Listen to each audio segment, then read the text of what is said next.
Good morning, good morning, good morning. Welcome to Unbiased Opinion Sports Talk with the Morning Kickoff. I am your host, Tony, aka Low Tone Tony. All right.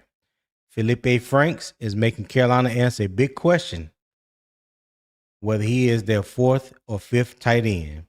He has become a legitimate tight end option, and Dave Canales had called him one of the league's top special team players. But Darren Waller is officially in the building. Tavion Sanders has real NFL production, and this room has more players than roster spots. So here's today's debate. Is Feleipe Franks too useful to cut, or does Carolina need to prioritize the tight ends with the clearest offensive roles? So I'm gonna bring up my boy Poppin. He gonna start us off. What's going on, Poppin? What's going on, man? Good Ain't morning, nothing much. Ain't nothing to Sports it. Talk. Good morning, Yes, sir. America. So, chat, I'm gonna ask y'all a question real quick. Would you keep Franks for his versatility, or keep the better pure tight end? All right. Would you keep Franks for the versatility, or keep the better pure tight end? That's the question for the chat this morning. All right. So do not leave this conversation at Franks made a nice play in practice, because later in the show we are getting specific about Tavion Sanders. Does Darren Waller's arrival reduce Sanders' opportunity, or can it actually help him become a more complete tight end? Then in the second half, we're going beyond the catches. We're breaking down the 5 jobs that decide whether Carolina keeps 3, 4, or even possibly 5 tight ends, and why special teams could be the tiebreaker. So stay with me, because this is not just about who makes the roster. It is about how Carolina builds an offense that can run, protect, create matchups, and avoid becoming predictable. So, chat, give me your answer. How many tight ends should the Panthers keep? 3, 4, or 5? All right. Let's start with the player making the roster math the hardest. Let's start with good old Feleipe Franks. All right. So, facts first. Franks entered the NFL as a quarterback, then developed into a tight end while establishing himself as a major special teams contributor. In his previous Panthers season, Franks played 68% of Carolina's special teams snaps and made 10 tackles. During a Jaguar joint practice, he made a notable catch and touchdown play. Carolina staff has publicly praised his continued receiving development. Dave Canales also said Frank's special teams value can affect roster decisions at other positions. So Darren Waller was officially signed to the active roster on August 17th, adding a veteran receiving option to a crowded room that included Frank Sanders, Tommy Tremble, Mitchell Evans, James Mitchell, and Caden Prescorn. So the context is Frank does not need to become Carolina's best pure tight end to make the team. He needs to prove that his combined value is greater than the roster spot he would take from another position. His special team role gives him a floor. His blocking, receiving, alignment discipline, and ability to execute in real offensive personnel packages determine whether he has a meaningful ceiling. So, Papa, my first question to you, my friend, is Feleipe Franks too valuable to cut, or does Carolina still go with the clearest tight end roles? What say you, my friend? Oh, good old flipping Felipe. Man, what a great story. I love an underdog story. Yes, Um, sir. Yes, sir. I don't know if he's too valuable not to be cut. Um, man, I mean, if all the stars are lining up, he'll be here. But I, I'm gonna tell you, let's start off with the good stuff. I like his energy. Um, I like that he's a dog. I mean, when I keep hearing that, what I'm saying, he's getting into it with this person, that person, it don't matter. Yeah. If you line up on the opposite side of him, he don't like you at that moment. That's what I like. Right. I mean, Right. we've been trying to find that person with that energy, that person with the ish. It's Felipe. Felipe, he Yeah. he ain't he ain't coming to play.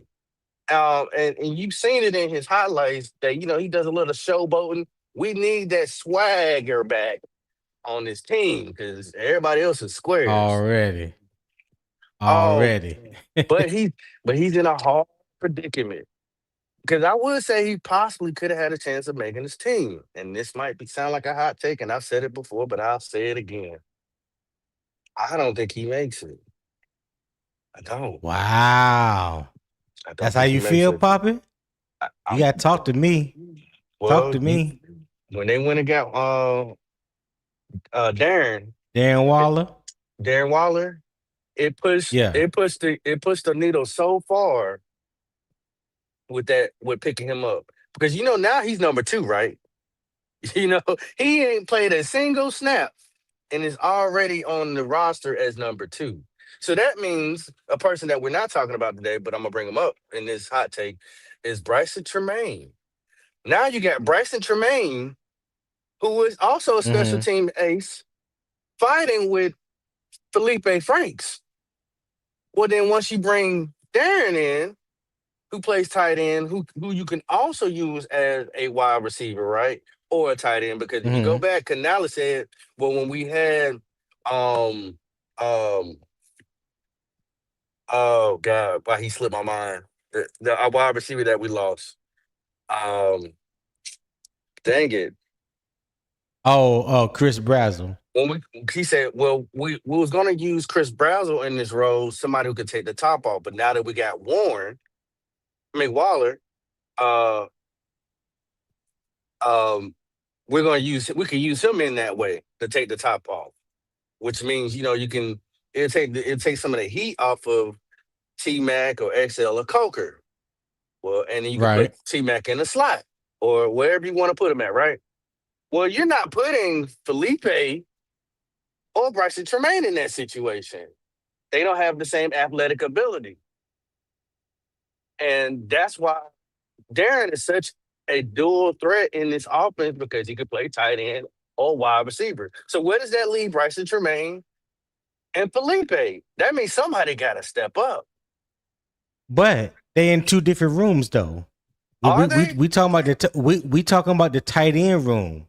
I Let know. we talking about I the know. tight end room. So you got six tight ends. So I firmly believe that Tommy Tremble and Mitchell Evans are positions are solid, right? So Right. then you have to bring in Darren Waller.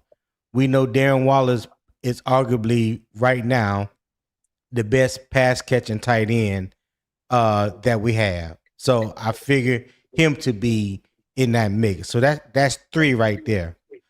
So if you do keep 4, this is where the conversation comes in about Feleipe Franks, Jatavion Sanders, Mm-hmm. Caden Prescorn, James Mitchell. So you got 4 players that's vying for that last tight end spot. If that's a big if we do decide to keep 4, right? So Right. I could pretty much eliminate James Mitchell, and I could pretty much eliminate Caden Prescorn. Those 2 I feel like I can eliminate. So therefore, it leaves you with Feleipe Franks and uh Jatavion Sanders. So that's why they are the subject, they are the topic of discussion today. Right. So yeah, so when it comes down to just those 2, that's why I think the Panthers are going to have to make a decision about who's more valuable to the 53-man roster, given that neither one of them probably are going to be in the top 3. So who brings more value to you as the 4th tight end?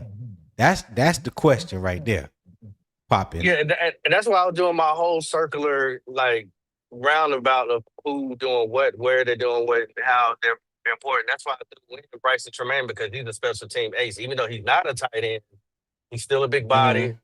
6'5", 200 something pounds. He's been a special team ace too as well. Feleipe Frank's been on the practice squad. Has been with us for a while, but I I haven't seen him do anything in the preseason yet. Um, I honestly, I mean, I know we're not talking about James Mitchell, but I've seen him perform He's preseason. Looks good. But as far as value, that's gonna be a hard decision. I mean, ooh, I don't know. We got this is the Well, most look at. interesting room. Go ahead. I'm sorry. Go ahead. This is the most interesting room by far when it comes to all the other rooms. Um, if I have to choose between Felipe, I just wish I've seen more on the field from Felipe. So,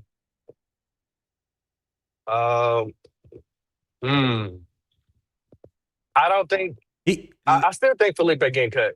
I'm gonna stick. I'm gonna stand on that. well, so like I was just saying about the um the value that you would bring to the team as a uh as a tight end if Papa, turn your volume down a little bit because I hear the Okay, okay, reverb. okay. Yeah. How's that? Um yeah, that's good. That's good. All right. Even if the Carolina decided to keep a fourth tight end, you have to remember what Felipe Franks' value is to the team. I mean, he was initially brought in because of his special teams play. That means Right, something. So whether you got him on one side playing gunner and you got Bryson Tremaine, okay, now you got your two gunners are set. So he looks to be has worked on his receiving skills, so that brings value. And believe it or not, he can be your emergency third quarterback if Carolina only chose to keep two. See, a lot of that's people true. don't think about that. Not a lot of people. Hey, Felipe Franks was a quarterback first at the Right, University of Florida. He you know what I'm saying, he signed, I think he signed as an undrafted free agent, right. if I'm not mistaken, as a quarterback. Didn't work out, made the switch to tight end because he did have the size. But if you needed him to play quarterback in the pinch, he has value that way. So he has value three different ways. Yeah, he ain't throwing no football. I'm gonna tell you that now. He ain't doing that. That was a good one. So hey, let me try I'm this just one saying. on for size. Let me throw, I know you probably ain't thought about this one. Um, but I think there's another person that threatened Felipe job too. And he don't play on Mm-hmm. offense. But I think Kuwas threatened his job as well. And Bryson Tremaine, even though I know Bryson Tremaine ain't a tight end. But he plays special Kuwash teams. Kuwash Kuwash He plays threatens whose job? any of the special team Masons. I think he threatens their job as Oh. well because he plays defense and linebacker and special Mm-hmm. teams. So just saying, like that's just to me, that's just another guy that threatens one of any no, that guy threatens any of the guys on this special teams room making the roster. Yeah. I mean, I know like I said, that might be far fetched for some people to think of, but uh he's Felipe got to show something on the field. That's his only strike against him. I haven't seen him on the field to do anything. All that practicing and stuff, cool. And I know that the coaches are able to put the eyes on him a little bit better, but real game time, I haven't seen anything to actually Okay. push him above anybody. I mean, and that's fair, and that is fair. I can't say that. So on the graphic that I have on the screen, Felipe Franks, what job does he win? Special teams value. Last time he was with Carolina, he played 68% of the special team snaps. He had 10 tackles last season with the Falcons. His growth as a tight end, his routes and alignment, receiving development. As I mentioned, he started out as a quarterback, so he's probably still developing into a more solid tight end role. Okay, emergency flexibility, quarterback background, like I just mentioned, he could be that emergency quarterback, third quarterback that creates an extra roster spot if you don't keep um three quarterbacks. All right, as roster flexibility with that, and his 53-man impact. I do believe that he will affect other roster rooms. He's more than just tight end depth, like we said. special teams, the emergency quarterback QB3. So that just plays into his versatility, his importance. If he goes out today or tonight and have a game that matches what the coaches have seen in practice thus far, I think that does a pretty solid. I think that puts him in a pretty solid position to possibly make this team as the fourth tight end. Because even though he may not get as many reps or hardly any reps at the tight end position, we would definitely see him on special teams. And quite frankly, so when we talk about keeping that fourth tight end, whether it be him or Jatavion Sanders, let's just talk about Jatavion Sanders. Well, we'll get to Jatavion Sanders in the in the second half, but yeah, I just like his versatility, man. I like his versatility. Yeah. If his development has really caught up with him by him being a prior quarterback, and he's looking more and more like an established tight end, and he could play a role for you at the tight end position. That may speaks volume over whether or not that you keep Jatavion Sanders. Because let's just keep it a bean. Jatavion Sanders ain't looked the same ever since that neck injury. You know what I'm saying? He has not looked the same. He doesn't really bring you value when it comes to blocking. That's number one. He doesn't play special teams, right? And if you are the third, maybe possible fourth tight end on the team, what value are you bringing? So when you compare the value between Feleipe Franks and Jatavion Sanders, who has the bigger upside, right? Right. Yeah. I mean, he has a Yeah, strong case of why he should make this team because of everything that he has to offer. Um, what do you feel about his blocking? I haven't really paid attention about his blocking. Do you think he can block? Have you seen it on video? Have they tried to use yeah, him as blocking? I haven't really seen it yeah. or paid attention, to know if he's a I good blocker or yeah. not. He's a good blocker. He's a good blocker. He's a willing blocker. He don't mind getting his hands dirty. He don't mind throwing his body into the mix. I mean, like I said, as far as developing, I mean that goes along with everything else with the tight end position. Not only his hands, but his blocking as well. But I could tell you from what I've seen, he definitely looks like a better blocker than Jatavion Sanders, and it's not even close in my opinion. You know what I'm saying? Feleipe Franks can be somewhat of a hothead.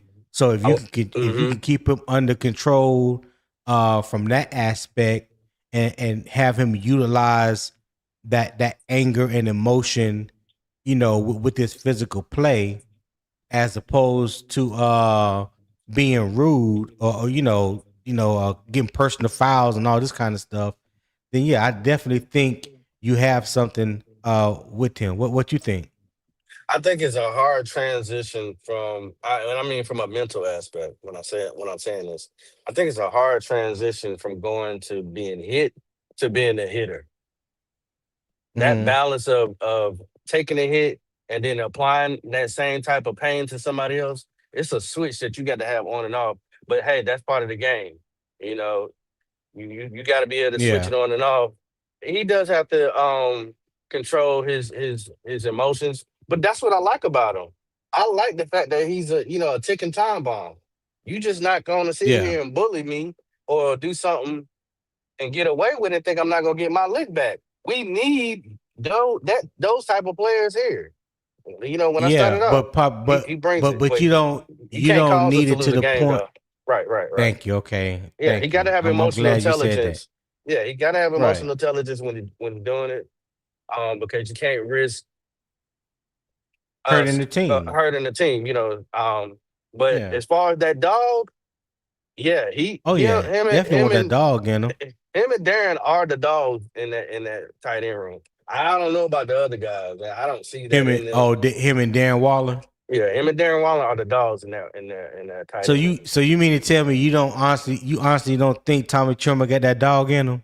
Come on now.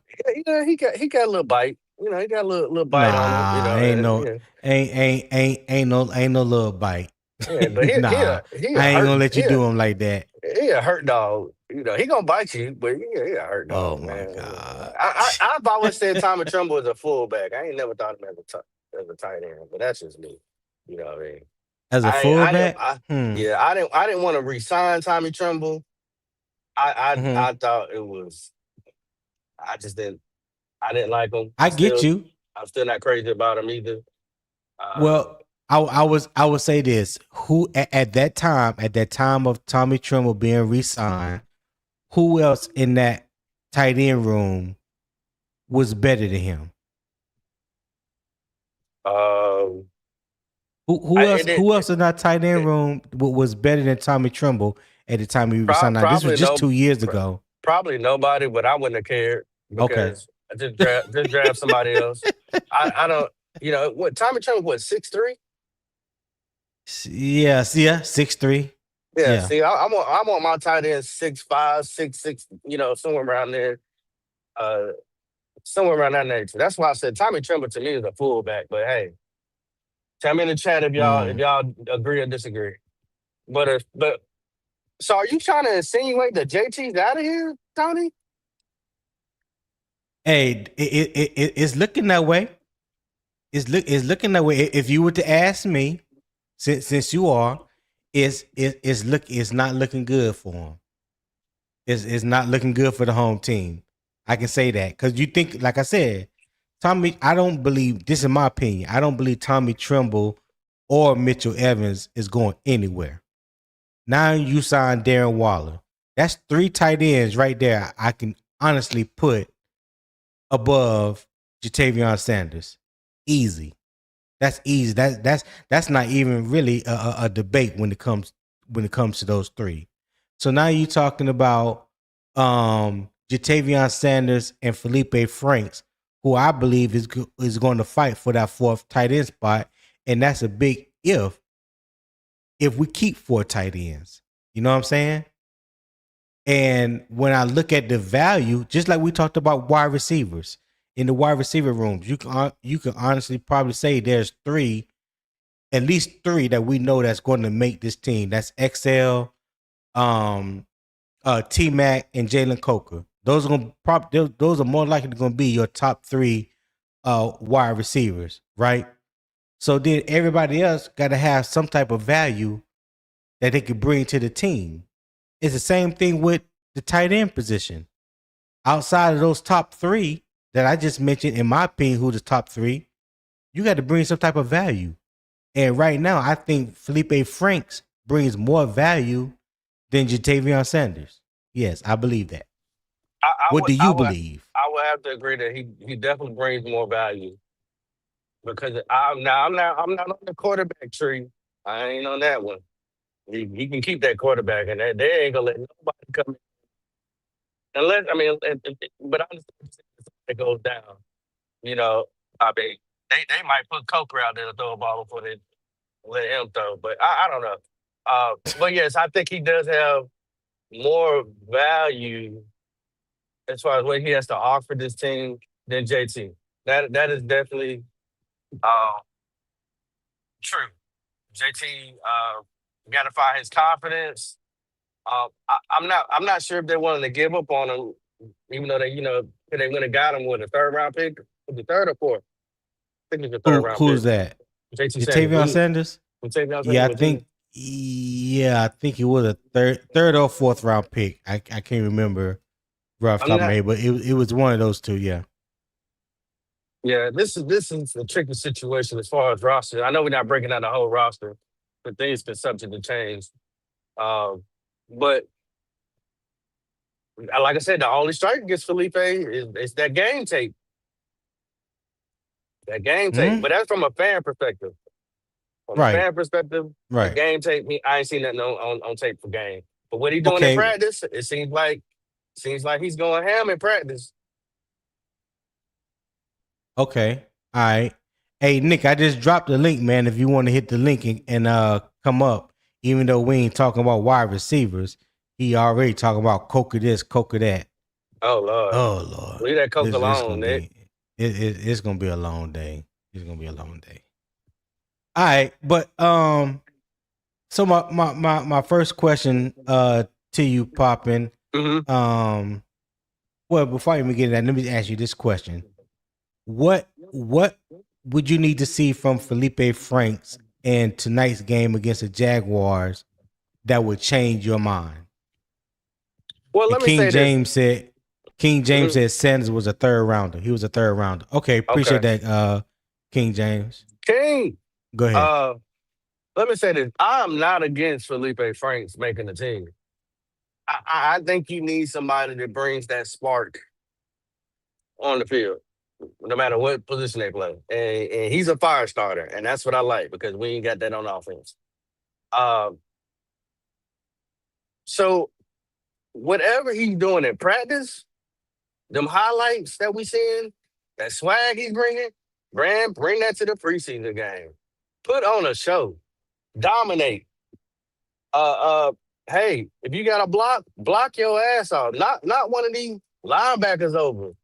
I mean, do whatever it takes to make it hard for a good old Panther fan like me. So, cause I'll bet for you. Like, man, where in hell you can cut that boy. Yeah, yeah. Put it Yeah, on out there, and now you're making it harder on the staff, the coaching staff. Cause they're like, man, you see what he did? If he brings it like this for 17 weeks, man, we might have a jewel. This might be what we really been missing. You're not gonna be able but to, you know, knock out Warren right now. I mean Waller, but no, you, he's you not gonna dog, knock out Waller. I but don't you care if he went out and caught for 200 but yards you damn tonight. sure take He out ain't replacing Darren Turnbull and Waller. JT if they ain't acting right. So hey, Yeah. Well, you know, um, I I believe because he is fighting for that fourth tight end position that he may have shown enough just in practice or in joint practices or training camp or what have you, besides his already known value as a special teamer, because that's the one reason why they say they brought him back, because he is a special team ace. He was a dog for us the first time. He was a dog, in Atlanta. That's one of the reasons why Dave Canales them brought him back. So if you can add to that value by showing that you can possibly be, the fourth tight end, and then also adding value that you can be the emergency quarterback, these are the conversations that Dan, Dave, and Brent Tillis and those guys are going to be having before they make this roster cut down. And the more you can do, like Dave has always said, the more you can do, that increases your value, which helps you to make this 53-man roster. So that's why I go back and say, if Tavion Sanders doesn't bring you any value besides catching the football, and right now you can arguably say it's average or below average. I mean, come on, Poppin. We gotta think logically here. well, I mean, okay, let's say that, but people could say the same thing about Mitchell too. They be like, well, he doesn't bring us anything blocking Mm-hmm. on the offense, but he doesn't bring anything for special teams. He's not a gunner. So I mean, can we say he's all the way clear? And he's already had a little couple nicks too. Who? So Mitchell, the other tight end, Yeah, not James I don't. Mitchell, I don't. Mitchell Evans. Oh, Mitchell Evans. Oh yeah, he good. Mitchell Evans good. Well, I was Yeah, playing devil's advocate. I mean, how yeah. much value does I he know. But bring? it didn't. It didn't hit. It didn't hit. Hey, Logic Q said, Carolina may need to use JT Sanders as collateral, draft stock, or bring in another true middle linebacker. Hopefully, running back stays healthy. And that's another thing. I appreciate that comment, Q. Hey, that's another thing though. You could possibly trade Jatavion Sanders for a linebacker that we need. What you think about that? What you think about Tavion Sanders and his trade value? It ain't that. But I mean, you might be able to get a fourth or a fifth maybe for him because of the injury. I think he's had maybe one surgery, Mm-hmm. but outside of that, I mean, you probably can get a fourth or a fifth for Who him. had? Hold on. You said who has one surgery? JT Sanders. I think he's had one or two surgeries. Yeah, but that I think it's one, but that one was a big one. That's Yeah, his neck. I, Yeah, I know. That's what I said. One or two surgeries. yeah. His ankle one time, I believe, and his neck was another one. So you might, like I said, you might be able to get a fourth or a fifth for him. For a linebacker, I'm taking Mm-hmm. it all day. I mean, I'm taking it today, this afternoon, actually, right now, this morning. Yeah, absolutely. That's Hey, Eternal. Eternal says so. If we cut a tight end and Waller on a 1 year deal, pretty much, are we drafting another tight end next year? I have no idea. Who's to say that Waller won't have a extraordinary year for us and play at least 15 games, and the Carolina may be looking to extend them for another year or two. We don't know. It's way too soon. It's way too early to be thinking like that. What you think? What you think, Papa? yeah, that's too far ahead for me to be thinking about if Yeah. we give up JT. Because the thing is, if forget Darren right for 1 second, if Felipe Mm-hmm. is bringing you more, then it really doesn't matter if we draft another tight end. Not you can still keep the same tight end, bro. Tommy Tremble's contract's up after this year. I don't believe he'll be on the roster next year. I don't. I don't. So you'll probably Okay. go get somewhere, but it won't be no third round pick. I know. I can tell you that. Mm. All right. I, Okay. All right. I'm just trying to see if they're gonna really carry four tight ends, though. I mean, yeah. That's the thing. That's the thing. That's what makes cutting the roster down from 90 players that you are the max you are allowed to have in training camp to get down to 53. And then once you get to that 53, there's still going to be other cuts to be made if somebody else cuts or release a player on their roster that you may deem valuable for your roster and you need them on your 53. So just because somebody may make the initial 53, 24, 48 hours later, that spot can be gone. You That's know what I'm true. saying? That's true. There's 31 other chess moves that need to be made that can create an opening for your roster. You know what I'm saying? Or opening on your practice squad. Like, just because we see that first initial 53 man roster, I don't want people to get, upset or Comfortable. happy, Yeah. or comfortable, because that's gonna change. And that's and Believe it or that's the not. that's the problem. Like, okay, let's say everybody stays healthy, right? You're making your 53. I don't. Mhm. We didn't carry four tight ends last year. We carried JT, Trumbull, Mitchell Evans. That was three. Was If that you had a who you say now? It was Mitchell Trimble. and Mitchell No, Evans, no, it was Trimble, Mitchell Evans, JT Sanders, and Trimble, Mitchell Evans, JT Sanders, and that James was it. Mitchell. James It Mitchell. was James Mitchell was on the practice squad, right? well, he don't He count for was the he was he 53. off and on? Right, I right, I right. don't. He I think he was off and on. Okay, I can't remember So exactly. But go ahead. so if that's the case, now you're saying, okay, we're gonna carry four. You're adding one more into that room. Who you say? What room is getting hit? I'm curious to hear your opinion. Running back, Running cornerback, back could be a possible. Running back could be now. That safety. there are some corners. There are some corners that I don't want to see on the roster. I like Caleb Evans. I don't want to see him on the roster. You know what I'm He's not saying? making it. Um, yeah. Running back room, they probably won't carry no more than three. I don't see them carrying 4. AJ Dillon doesn't offer you anything in special teams.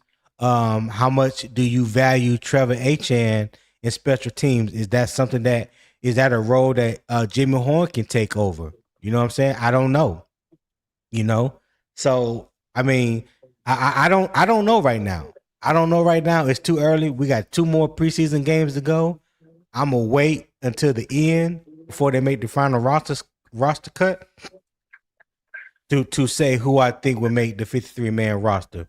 But yeah, Yeah, because I don't you know. lose somebody. You lose somebody somewhere carried for a tight end. Yeah, you may carry 8 offensive linemen instead of 9. Like, they better carry 9. Yeah. The 2 on, but uh, I'm just saying, the inside linebacker room, you may only need to carry 4 instead of 5 or 6. Because I think last year we only carried 4. Last year we only carried 4. The edge rushers room is deep right now. I think there's like 6 on the practice squad right now. Hold on, I got it somewhere. so I got it somewhere, and you got I meant to pull Gibson, it up for today's Paul, show. Patrick.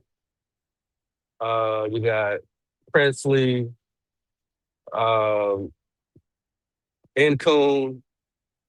Is Incune out? I like Incune Hold actually. on. Yeah, But I he like Thomas Ekum, but hold on, but then you talking about Cam Gill. Cam So who Gill. you keeping? Who you keeping? Cam Gill or you keeping Thomas Ekum? Um, how old is Cam Gill? He's relatively young. He's relatively young.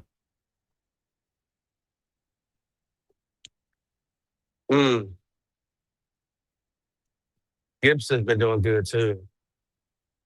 That's a hard decision. Yeah. So you can imagine we sit here racking our brains out and we ain't even got to make these decisions. You know what I'm saying? Yeah. Yeah. And Gerald Wright, he said tonight game will answer a lot of these questions, hopefully. You're right. What? Tonight's game and next week's game. Because a lot of those guys that are fighting for these last roster spots, their last chance to make a team, to make a last impression, you know, they got 2 more games to do it. They definitely got 2 more games to do it. And it definitely starts with tonight. Well, I mean, it really started last week. You know what I'm saying? Or the week prior in the Hall of Fame game, especially for those ones that's trying to make the roster, right? So right now, yeah, the middle linebacker room, they got 7.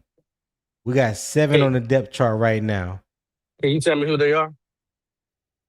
Devin Lloyd, Trevin Wallace, Claudia Shirellis, Bam Martin Scott, Jackson Kuwatch, May, not John Meta, You and that's it right there. Maz Mawanza. Once you got the coup watch, that's your linebacker room right there, y'all. The rest of them cut. Okay, The rest of Rest them cut. okay. All right. Kuwatch has made this team. I've been watching him. He's made this team. So the edge rushers, you got Pat Jones, Jalen Phillips, Princely, Travis Gibson, Thomas Nkoon, Jeremiah Moon, and Cam Cut. Gill. Actually, Cam Gill is number 4 on the depth chart on one side, on Pat Jones' side. He's behind Thomas Nkoom and Travis Gibson. That's how they have him listed on the depth chart right now. Yeah. Mm-hmm. That's no. There's 1, 2, 3, 4. There's 6 running backs on the roster right now. Safety. There's 6 safeties. Now this is interesting. You know, Trayvon Moore, Nick Scott, Zakee Wheatley, Lathan Ransom, Isaiah Simmons, and Damani Richardson. What you doing there? Isaiah Simmons got special team value. You gonna cut him? Demani Richardson probably cut. I think he carried 5 Okay. safeties. Okay. All right. Cornerbacks. 1, 2, 3, 4, 5, 6, 7, 8, 9, 10. There's 11 cornerbacks. You probably ain't gonna carry no more than 5, maybe 6 cornerbacks. We already know who's gonna be in the cornerback room. That room is already solidified. We already know.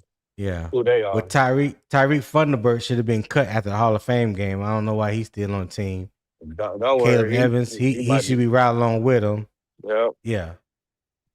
So yeah, there's like, listen, I don't envy these coaches, these GMs, none of these guys when it comes to making these decisions, because they not only are doing things that are in the betterment for the team, they're also crushing a lot of dreams, a lot of hopes and dreams of players that are trying to make it in the NFL. And for somebody to knock on your door or give you a call and say, bring your playbook with you, that's the last thing that you want to hear. Somebody say to bring your coach want to see you and bring your playbook with you. Bring your key fob. God damn. Bring your key fob. Oh, don't even worry about that, because that's already done been cut off. As soon as you exit the building, ain't no getting back in. Getting back in. Yeah. So back to good old Feleipe Franks. Yeah. Because I know you say you haven't seen enough about his routes, as a route runner. So I'm not gonna ask that question. Do you believe he can hold up as a blocker with real NFL reps? Yeah, I think just the way he's wired, that once he make that mistake, he's not gonna let it happen again. I just think he's wired that way. He's like, oh, you got me this time, but next time I'm gonna fix that. So I'm gonna be definitely keeping my eye on him tonight. Definitely him and JT got to have a good game tonight. But just to stick with him, he has good size, pause. He brings the energy. I know he's been working to get more acclimated as a tight end. I just wish, I really wish I could say more. I just wish there was more on tape for me to go off of. This is kind of like wishing for a hope and a prayer. And so it's so hard to judge him other than just hearing the comments and seeing 1 or 2 highlights of him. Oh, he did this and he did that. It's like, all right. I've heard a lot about a lot of practice warriors. Yeah. All right. So let me ask you this then. Does his QB background actually matter on game day? It could. That'd be like, last resort. That means Bryce went down and Haynes King went down. And now you got to throw in Feleipe. So, hey, chat, I'm going to ask y'all another question real quick. Hold on. Let me go back up, because I know some people answered my questions earlier. Let me go back up to the top. And let's see. SC said versatility. I think he was the only one that responded. Yeah, SC said versatility. Yeah. Okay. Yeah, it wasn't. Okay. Y'all answer this question right here for me.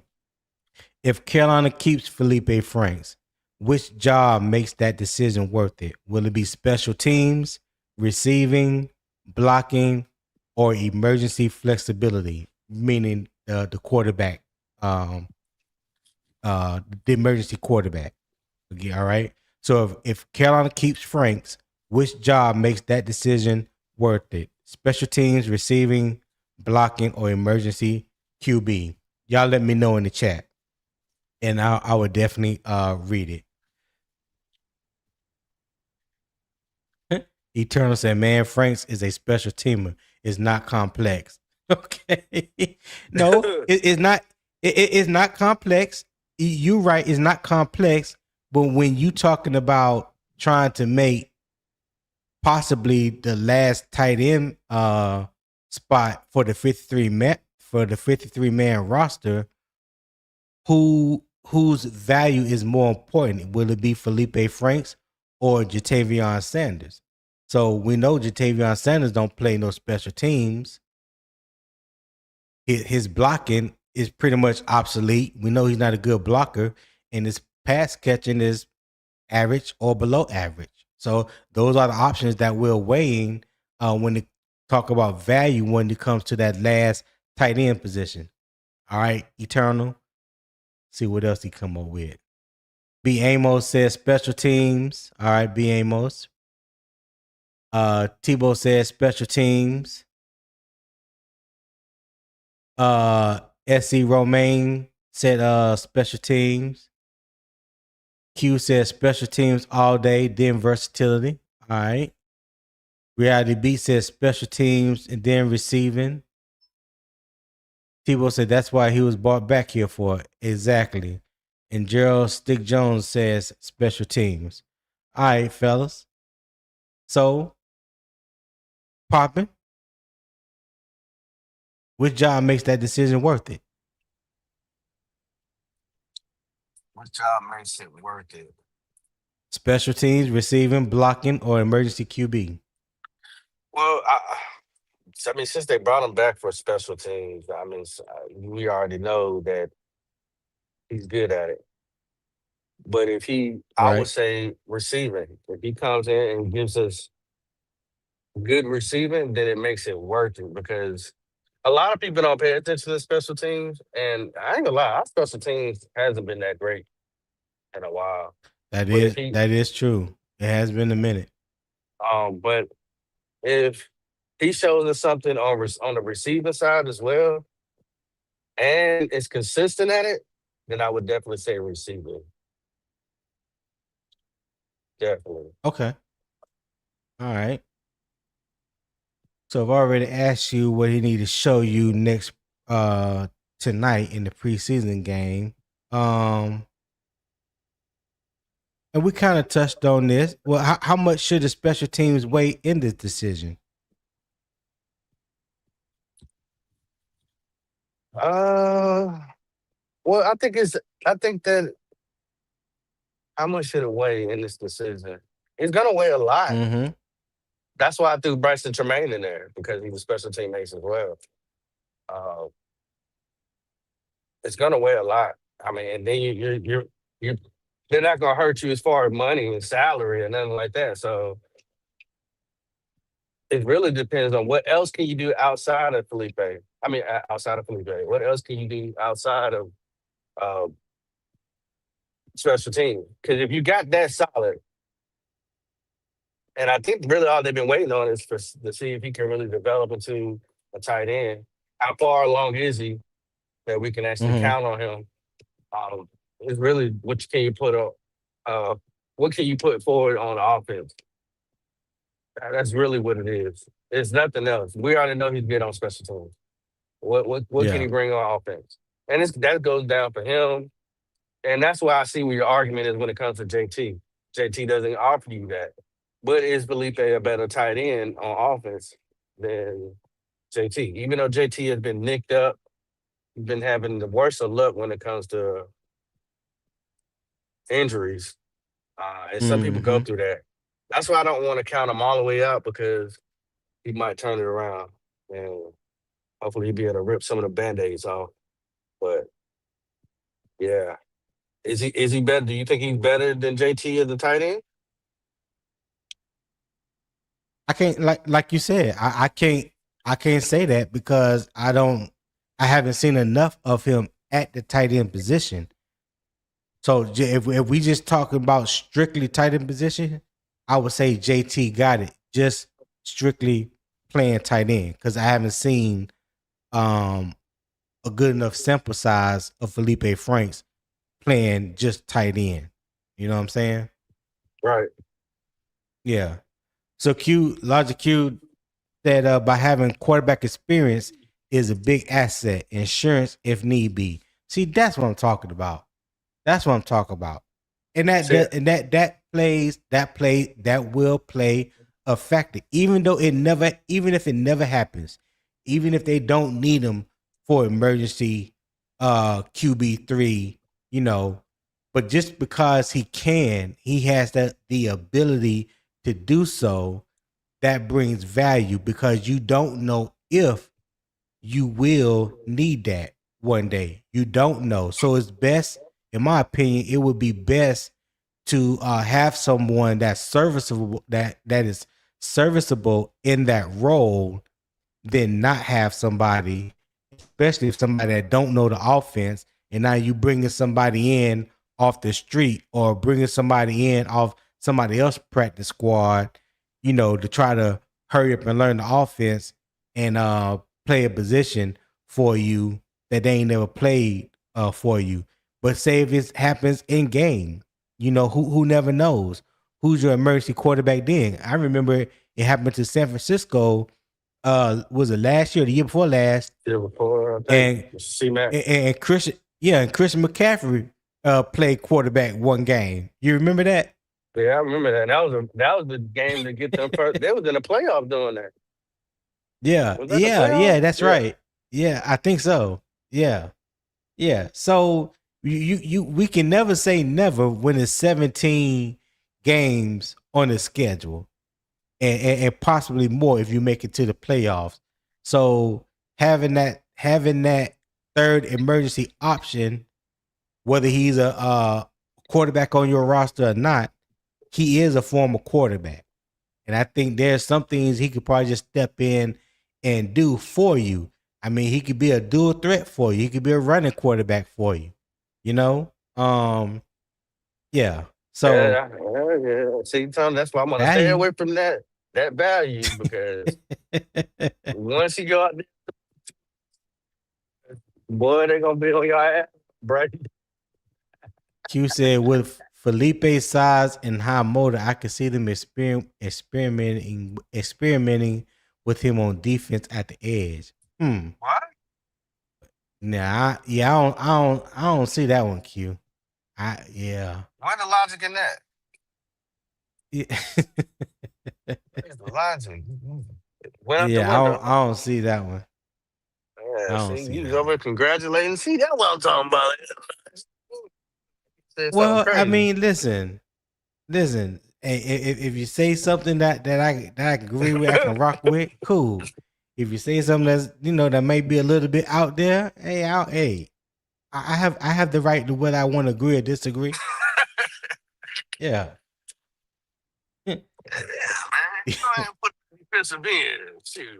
DCAT said edge. With the edge. Reality B said we got enough bad QBs. All right, Reality Beats. All right, man. Thank you, Reality. But see, they don't know what they're saying. Q said he's thinking about the possibility of injuries. I get you. I get it. But I think we good. I think we good from an edge standpoint. Even though, like I said, with the edge with the injury right now that cost us Nick Scorton for the season, we still deep in that room. We are still deep in that room. So I think we're good when it comes to that. All right. What's up, D Cash? D Cash. Eternal said our tight end production was 200. We need our tight ends to focus on getting 700 to 900. All right. I got you on that one, Eternal. That would be nice. Yeah. That would be nice. They got to scheme them up, and they also got to throw them the ball. Yep. So let's see. Hey, if you are just joining us, this is not simply a tight end debate. Frank's value could change how Carolina builds the bottom of its entire roster. All right. If this is the kind of roster conversation you want, facts first, football context, no fake hot takes, hit the like and subscribe to Unbiased Opinion Sports Talk. I just dropped the banner on the screen. Is youtube.com/@UO Sports Talk. I did see some people, maybe you're not subscribed to my channel, but you are watching through Carolina Armchair GM CJ's channel. If you would open up another browser on your desktop, your laptop, your tablet, or your phone, go to youtube.com/@UO Sports Talk. I am here Monday through Friday, 7 a.m. Eastern Time. So you may be in the gym, may be doing Pilates, going to work, coming from work, dropping the kids off, whatever the case may be. Early in the morning, if you're just an early bird, listen, I'm here 5 days a week at 7 a.m. Eastern Time, trying to bring you a source of good conversation, some laughter, some football. You know, especially if you're a Panthers fan, let me be that source of entertainment for you. Let me be that source of conversation for you. Let me be that bring that great debate. You know, that things that make you some on your mind. All right. So I appreciate if you would subscribe to the channel. Also, I will drop the QR code at the top. You can scan that QR code, donate to the channel. My daily goal is $25. Again, not trying to pay rent or car note. It's just $25 to the channel, showing your love and support for what the morning kickoff with unbiased opinion bring to you. Okay, I would greatly appreciate that.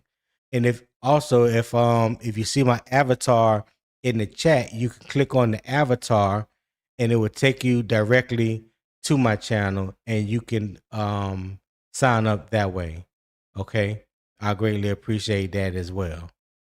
All right. So I will leave the QR code up there for a minute. And if you do donate to the channel, let me know in the chat so that way I can properly shout you out, because I don't get an automatic alert. So yeah, I don't want you to think that I forgot about you or didn't mention it. So yeah, if you do donate, let me know in the chat. You don't have to be a member of PayPal. All you have to do is click that link, pull out your trusted debit card, and just give what your heart tells you to give. All right. So let's transition. Go ahead. You about to say something, Poppin'? Yeah, I got one more. Two things I want to ask. One, where did they Yeah. have him on the roster? Tight end what? Where is it at? 1, 2, 3. Matter of fact, right now they have him tight end 5. They have him behind James Mitchell. So okay, well, because James Mitchell, he's played in every preseason game. He's been making catches. Other than that dumb call they called the last one with a tight end screen, that was just a stupid call. But Yeah. anyway, so that means he's gonna be out there with Kyle Trask today. Yeah. Yeah. It looks that way. Ooh. Unless they find some reason to put him out there with Kenny Pickett to see what he got. See, that can determine a lot whether he gets the ball. Because Yeah. Kyle Trask can throw you a pick immediately. Wow. Yes, sir. What was your other question?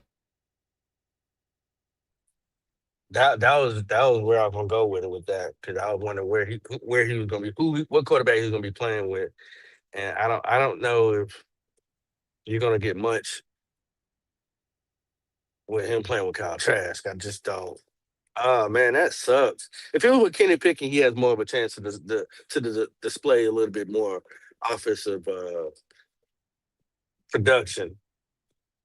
I guess keep your eyes out on him blocking today. It is raining in Charlotte, guys. It is raining, so if they playing here, it's gonna be wet. They're in Jacksonville. They're in Jacksonville Oh, tonight. they're in Jacksonville. They're not in Charlotte. They're in Jackson. Yeah. In Jackson. Cool. Yeah, they're in Duval County. Duval. Yes, sir. Yes, Yeah. sir. All right. Okay. So now we're gonna go ahead and just take to my halftime spotlight, and that is Tavion Sanders. All right. Good old Tavion Sanders. So let me give you the facts first. Sanders enters his third NFL season with 62 career receptions for 532 yards and 2 touchdowns. As a rookie in 2024, he led Carolina tight ends with 33 catches for 342 yards. 342 yards and a touchdown. In 2025, he recorded 29 catches for 190 yards and a touchdown in 13 games before a broken ankle into his season late in the year. Sanders is active for 2026 and returns to a room that now includes Darren Waller, whose official signing raises the standard for receiving production and creates a new pecking order question. All right. Sanders has shown he can work as a receiving option, especially on crossers, play action concepts, and underneath throws that help the quarterback stay on schedule. The next step is becoming more complete. If Sanders can improve his blocking, consistency, route detail, situational awareness, and ability to play from multiple alignments, he can complement Waller rather than compete with him for the same job. So my question to you, before I get to the question, Poppin, have 4 things up here on the graphic that's on the screen. Tavion Sanders, what is his best 2026 role? So the offensive upside question, the production to date, we just mentioned 62 carries, 62 career receptions, 532 receiving yards, 2 touchdowns. What he does well, crosses and play action underneath target. The next step, blocking consistency in multiple alignments. So his 2026 role, is he a starter or a tight end 2 in 12 personnel? Is he a mismatch weapon? So my question to you, Poppin, does Darren Waller's arrival limit Jatavion Sanders' role, or does it actually help him grow into a more complete tight end? What say you? It can do all of that. It definitely. I mean, to me, Darren Waller's number one, but that's just my opinion. He's the number one tight end. I like the fact that well, we ain't talking about Darren Waller, so we'll talk about. I'll get to him later. Um, but he can help JT develop, but he can also stifle him if Waller comes in here and being healthy, then you got a problem on your hands because you're not going to see the field as much as you should, or you're not going to get as many opportunities than you would if Darren Waller is just okay. He's just giving you, he's giving you enough production, but he's going to need to be switched in and out with other players depending on what we're doing and depending on how much gas he got in the tank. So, but I do think, um, I'm not all the way out on JT. Um, but this Mm-hmm. this this could help him and hurt him at the same time.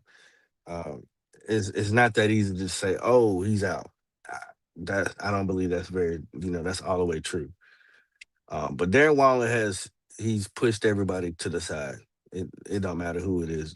Tommy Trumbull, Mitchell, both Mitchells, they y'all all taking a back seat to him at this point. Okay. All right. Um, I think yeah, I believe it could be both. I believe 2 things could be true. Um, Even though one will affect you in a good way, and one would affect you in a negative way. The good way is, you know, if you keep Jatavion Sanders, he has somebody that he can actually learn from when it comes to Hmm. being a better pass catching tight end, right? You can definitely learn from him when it comes to that. But at the same time, it can hurt you. It can hurt you if you don't learn anything from him. If what you pick up from him, you don't implement it into your own game or use it in a positive way for your own game. That would if you don't do that, then you're no longer beneficial to the team in a positive way. Because right now, that's only the really true asset that you bring to the team is being a pass catcher. You know, so That's why I say it can be good or it can be bad. Because if Darren Waller comes and just shows out, you know what I'm saying, and basically take your spot as that pass catching tight end, then I mean, then what? I would love it. I would love to see him make the team and become a dual, not a dual threat, but him and Darren Waller become a threat in 12 or 13 personnel when there's two tight ends on the field and say it's third and long and they both leak out for routes. You know, I would love to see that. But I think Jatavion Sanders is fighting for that possible fourth wide receiver spot. I don't think his time in Carolina is as secure as some people may believe. I think he is falling down the pecking order for the simple fact of the presence of a Darren Waller. You know what I mean? So that's how I feel when it comes to Jatavion Sanders, and it's not anything negative or trying to speak negative on him. Though this is just part of the politics of an NFL player when you're in a room and you're not the top one or top two options at that position, right? It's not like it's a wide receiver or a cornerback or linebacker where they keep more than three guys. This is a very limited room, and if you don't, if your value isn't good enough just to keep you within the top three, then you have to have value somewhere else. And as of right now, he doesn't have any special teams value. You want him Would you out of say here, to that, don't Poppy? you? You want him out of here, don't you? No, I'm just messing that ain't with what you. I said. That ain't what I said. Hey, real quick, shout out to Logic Q 1911 for becoming a YouTube member. I know CJ will be happy about that. I know you're watching through CJ, Carolina Armchair GM CJ channel, so I would definitely let him know if he's not listening in this morning. But thank you for your membership. Go ahead. What you get ready to say, Poppin? Something stupid. No, I definitely. I mean, both of them on the field at the same time. Waller and if JT was I like, can bear you. Okay, go ahead. You sounded low. oh, okay, okay. I'm trying not to talk too loud because I'm in this Oh, okay. Bojangles and I don't want the music getting caught up on your show or any No, copyright or you good. whatever. You good. You good. Uh, but yeah, I mean that would in the perfect world is if you have them in like you said that 13 personnel where they're both out there and you now the defense don't know who to go after. Oh man, Mm-hmm. it's tough slating, man. It's tough slaying. Yeah. Hard situation. These are the questions. These are the questions that the powers to be, starting with your head coach, starting with your GM. These are the decisions that's going to have to be made in a couple of weeks, and it's not going to be easy. Let me Not ask gonna you this, be easy. Tony. I'm just trying to help them get ahead of the curve when it comes to discussing it. Go ahead.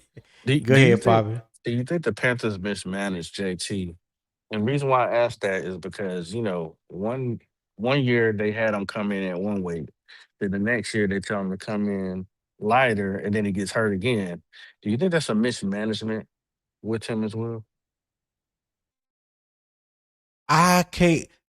So you're not the first person I heard say that, and I don't ever recall or remember anyone saying that he needed to drop weight. He was only like 255.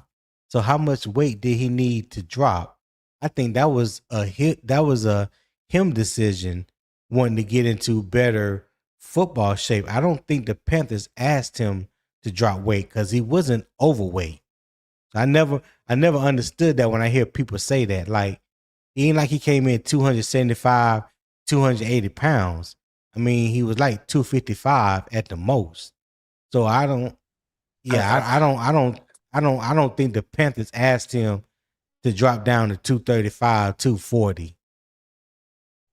Yeah, I think I seen that somewhere where I think I heard one of the coaches talking about his weight, and I think that's where all Mm-hmm. that spiraled from. What plan they had for him coming into the next year. Uh, so, and then I guess it also doesn't help when you hear the coaching staff when they have their pressers once everybody gets in, they're like, oh yeah, he came in lighter, he's looking in better shape. Yeah. That makes it kind of make me think that you agree with that, like that was something y'all put into place, before the season, in off Yeah. season. I okay. So yeah, I can get where people may take that, assume that or whatever. I'm just saying I just never heard that the Panthers asked him to drop weight. 'Cause that to me that would be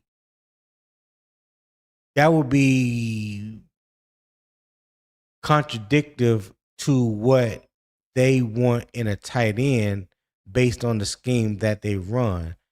I mean, I know that Tommy Trimble is like around 240, 245, but he plays bigger than his weight when it comes to blocking and things of that nature. Um like I said, Tavion wasn't no bigger than like 250, 255.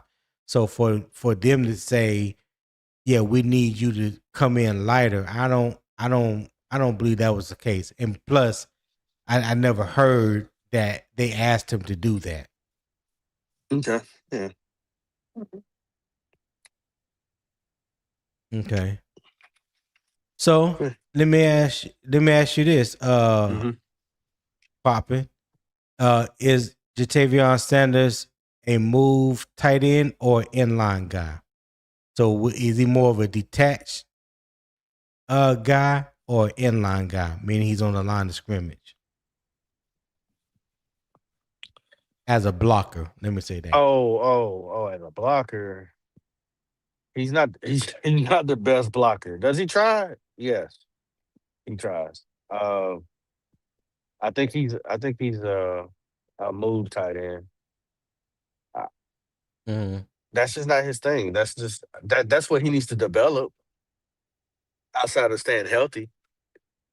That would Hmm. bring more value to the team. I didn't want him coming in lighter. I wanted him to get bigger.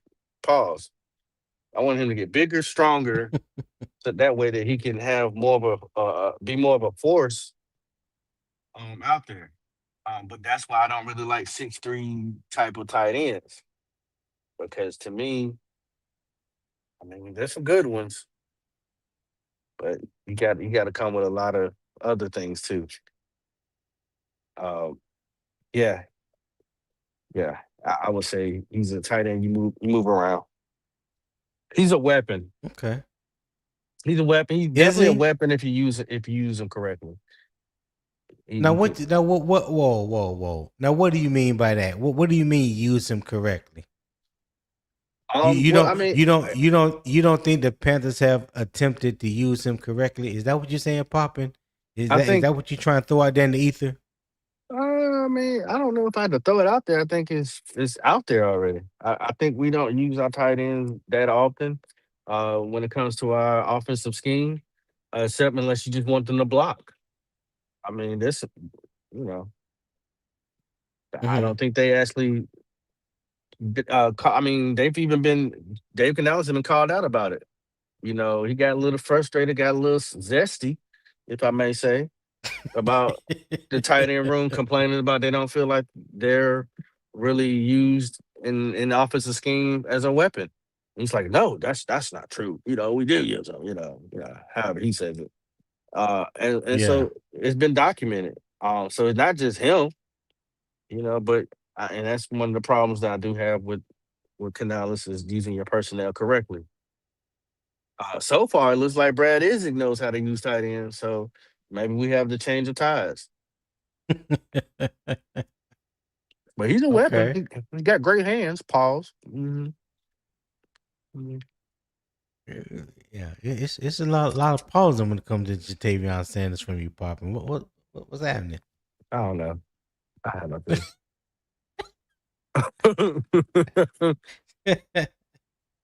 Okay. Okay. I think it's a good question. What does Jatavion Sanders need to fix as a blocker? We've already mentioned how good of a pass catcher he is. You know, Papa, you highlighted how big his hands is. Pause. Mm-hmm. What does he need to fix as a blocker? His base. He's not strong enough. It's going to take him a whole nother offseason to get that corrected because he's too light. Too light in the air. In my opinion, it's too light. I mean, you're until XL came in this year, y'all weren't that far off as far as weight and size. And I'm just saying, like, honestly, y'all ain't that much different. You're a tight end. You have to be a hell of a rock out there because you're doing so much. And he's light. So if you're only going to use him like that, that means you're coming off the field because sometimes we don't need you. So his base, he don't have a strong base. He's not that strong. He's not that powerful. He's not moving anybody.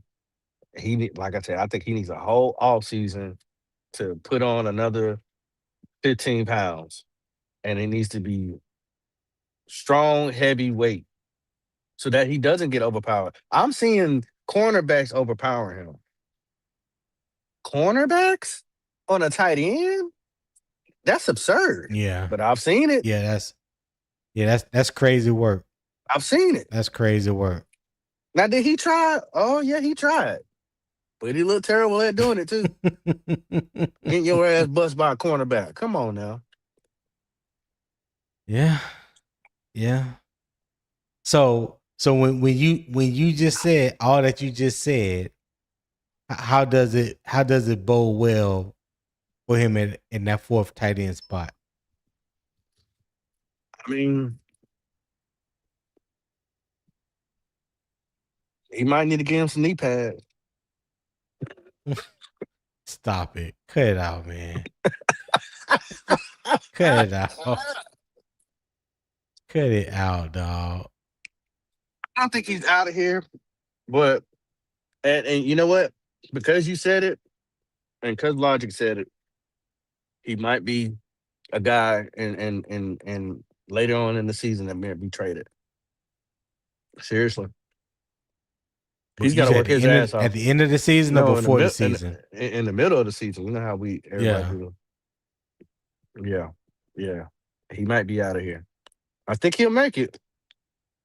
But he on thin ice. He running on wet turf. Put it like that. Ain't gonna end well. He said wet turf. Okay. Damn. Reality B said pause on the knee pads. That's oh. Big Walt said not big or powerful, not really fast or athletic. He's not. Mute your mic, Pop. I don't know what you're doing. He's not a special teamer. What value does he hold? That's what I've been saying, Mr. Big Walt. That's what I've been asking for the past hour and 20 minutes. You know, Popping want to dance all around, you know, what's really in front of him. You know, so listen, I've been asking that same question. D-Cash said Tony the rookie was going crazy in that Texans game last night. Who you talking about, D-Cash? Oh, the rookies. Okay. The rookies, they were making plays. Yeah, I didn't watch that game. I just saw some of the highlights while I was eating breakfast this morning. But yeah. Logic Q said, I'll say trade him today. Hey, something trade him now, whatever trade value he may have before another serious injury. Trade him while you can, man. That's what I say. If you are the number 4 tight end, I think there's 3 that's already established. If he was like number 2 or number 3, then I would feel differently, where my stance is, But right now, I don't see him being in the top 3, not with the recent signing of Darren Waller, and I don't put him ahead of Mitchell Evans or Tommy Tremble right now. So yeah, Q, I definitely agree with you when it comes to that. And H. Fish said, "LOL." Go ahead, Papa. Tommy Tremble ain't beating him by much. Ain't by much. Why not? He hold on. First of all, let me just count the ways. Go ahead. He's tougher than JT. No. He because you made the comment that you just made, and so I'm going to rebut that comment and say he's tougher than JT. He's a much better blocker. That's not even in question. Right now, I think Tommy Tremble runs better routes than JT, and it ain't really that much difference between the two when it comes to hands. So, that's what I said. Tommy Tremble ain't got about much. That's all I said. He ain't got about much. No, he got he got him. What he offered on special teams, Tony? Yeah. All the special teams talk. Who? What Tommy provide on special teams? Well, we're not talking about Tommy and special teams because his value is deeper than special teams, and you and I know that. Don't try to alter the conversation. Yeah, don't. Yeah, Tommy. NH Fisher, Tommy ain't shit. Okay, now you're doing too much. Okay, matter of fact, why do he have that jersey number? Yeah, he need to come off of that. Who? JT. Yeah, he won. He been wanting that jersey number ever since Brian Burns was here. Yeah, when he left, he was glad to get number 0 because that was his college number. Cat Daddy, what's happening? What's happening, pimp? How y'all doing? I heard you came back with a tan. Yeah, boy. We all did.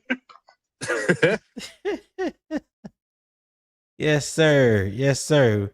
What you thinking about the conversation that we're having thus far this morning about Tavion Sanders and Feleipe Franks? I'm not even gonna lie to you. I haven't heard a bit. I came in and this is a really slow day so far at the office, and I just joined. Okay, cool. Ain't no problem. Catch me up real quick. So the tight end room right now, whether Carolina decides to keep 3 or 4, in my opinion, the top 3 tight ends are Tommy Tremble, Mitchell Evans, and Darren Waller. So I was asking if Carolina was to keep a 4th tight end, who would be more valuable for Carolina to keep? Would it be Feleipe Franks or Tavion Sanders? What say you? I'm not gonna lie to you. I like Tavion Sanders, but if I had to choose as of right now, I might choose Feleipe Franks. 1, because his value on special teams, and 2, if you keep Tavion Sanders and you keep Darren Waller, as far as the injury front, you basically got 2 of the same player.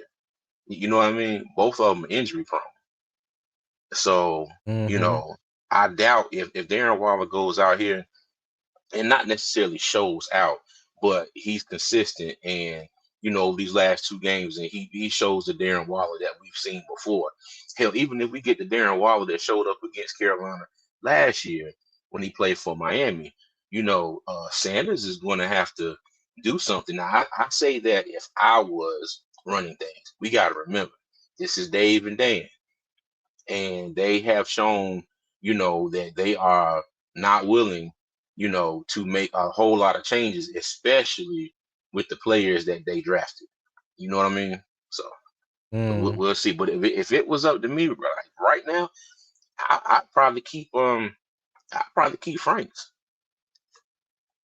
Yeah, that's where I'm at too. Because like I said, you have to have some value when you come to that tight end 4 position, And right now, when you look at value, I think Feleipe Franks brings better value. He can be. We know what his value is on special teams. That's one of the reasons, or the main reason, that Carolina brought him back. Then you look, he can be your emergency quarterback. He can be your QB3 if you decide not to keep 3 and just stay with 2. And from all reports, from what I'm hearing, is that his game as a tight end is getting better, especially his catching ability and his route running. So the only thing that Tavion Sanders really bring is that he's a pass catching tight end, and I can argue that he's just an average or below average at doing that. So, if it, to me, if it came down to those two for the fourth tight end position, I believe that Feleipe Franks will win out when if it came down to it. So hold on real quick. Let me shout out Reality Beats 11 for the $4.99 super chat.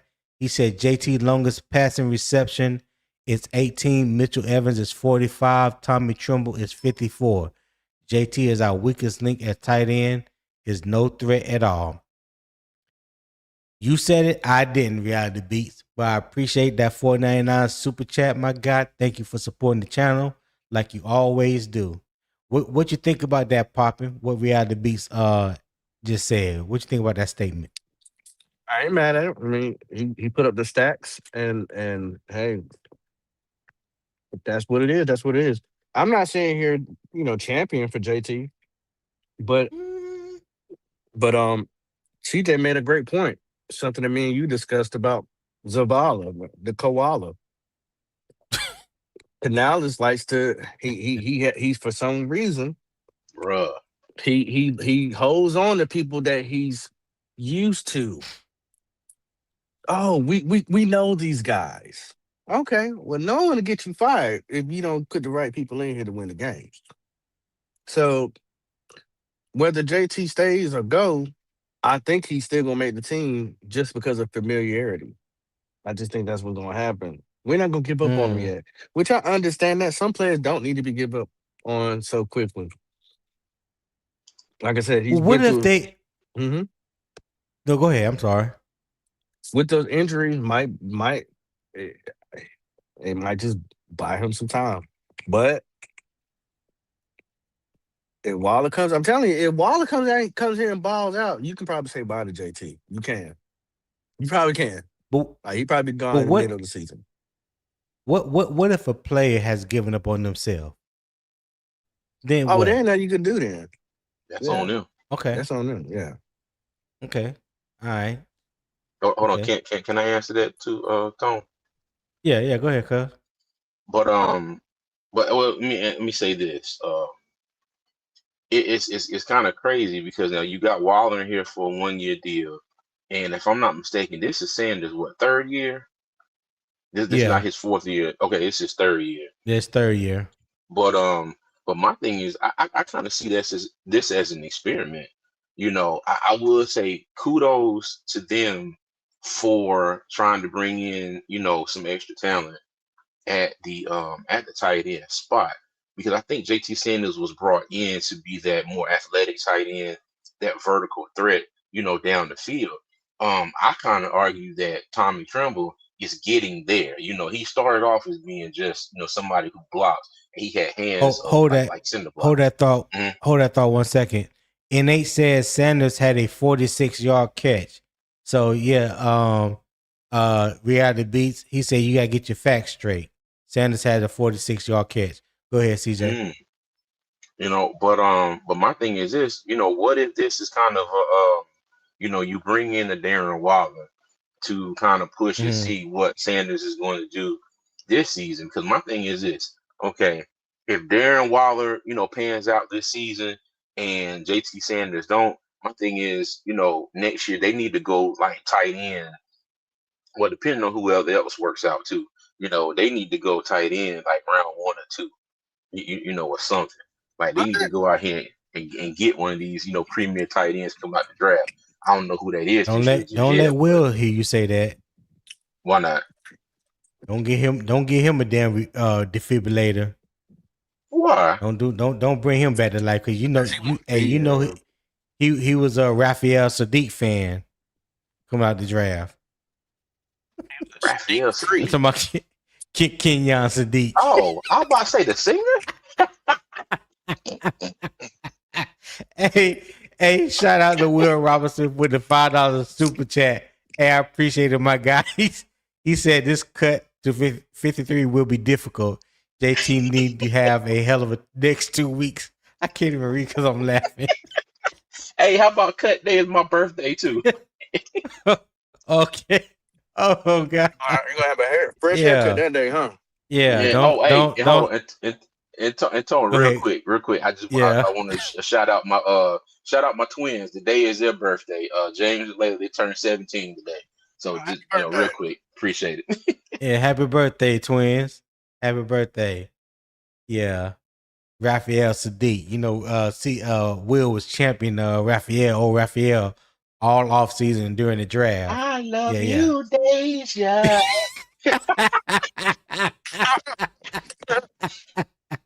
Now that boy hurt. Oh, God. Yeah, exactly, Oh, he Poppy. is. Yeah, he hurt for real. Mm-hmm. Out there trying to do doing splits and hers is growing. Dumbass. Oh my God. Oh, My head hurt already.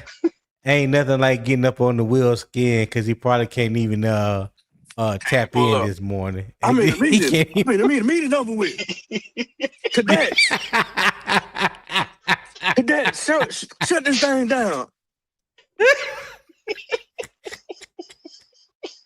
They calling out the gray right beard. now. Oh God. They calling out the gray beard. I got to go. Oh God. All right, get your ass out of here. Get your ass out of here. Don't do that. You're going too far now. You're going too far. I They're in your lane now. I They're in didn't your know. lane.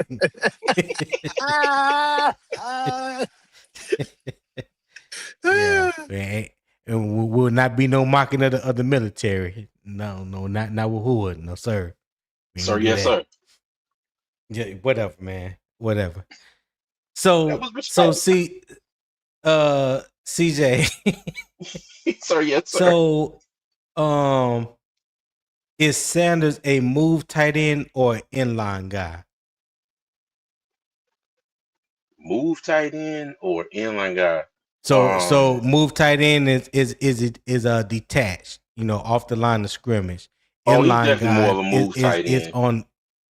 Inline is on the line. Yeah. Yeah, definitely more of a move tight end. Yeah. Okay. All right. Because I mean, blocking is not his forte. Not saying that he can't do it, but that was not one of his strong suits coming out of Texas. Okay. All right. So Reality Beast, thank you again for the $4.99 super chat. He said he was talking about NH official.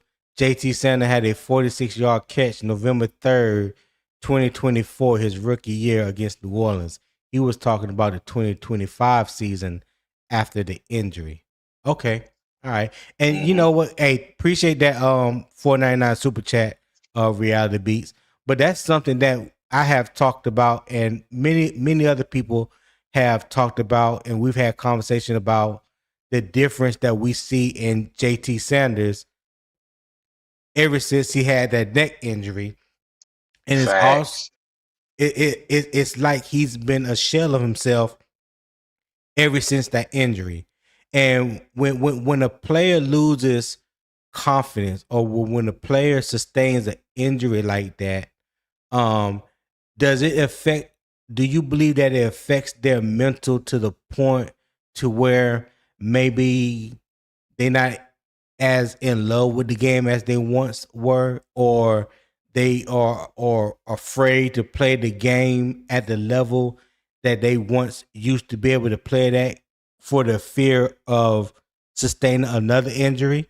You know what I'm saying? Like, is it something that a player can overcome, and how long does it take for a player to overcome something like that? Because one thing I do know, and just watching the game, is that these teams, coaches, GMs, whoever, you're not going to get such a long leash to overcome all these things, because there's players coming out at your position every year.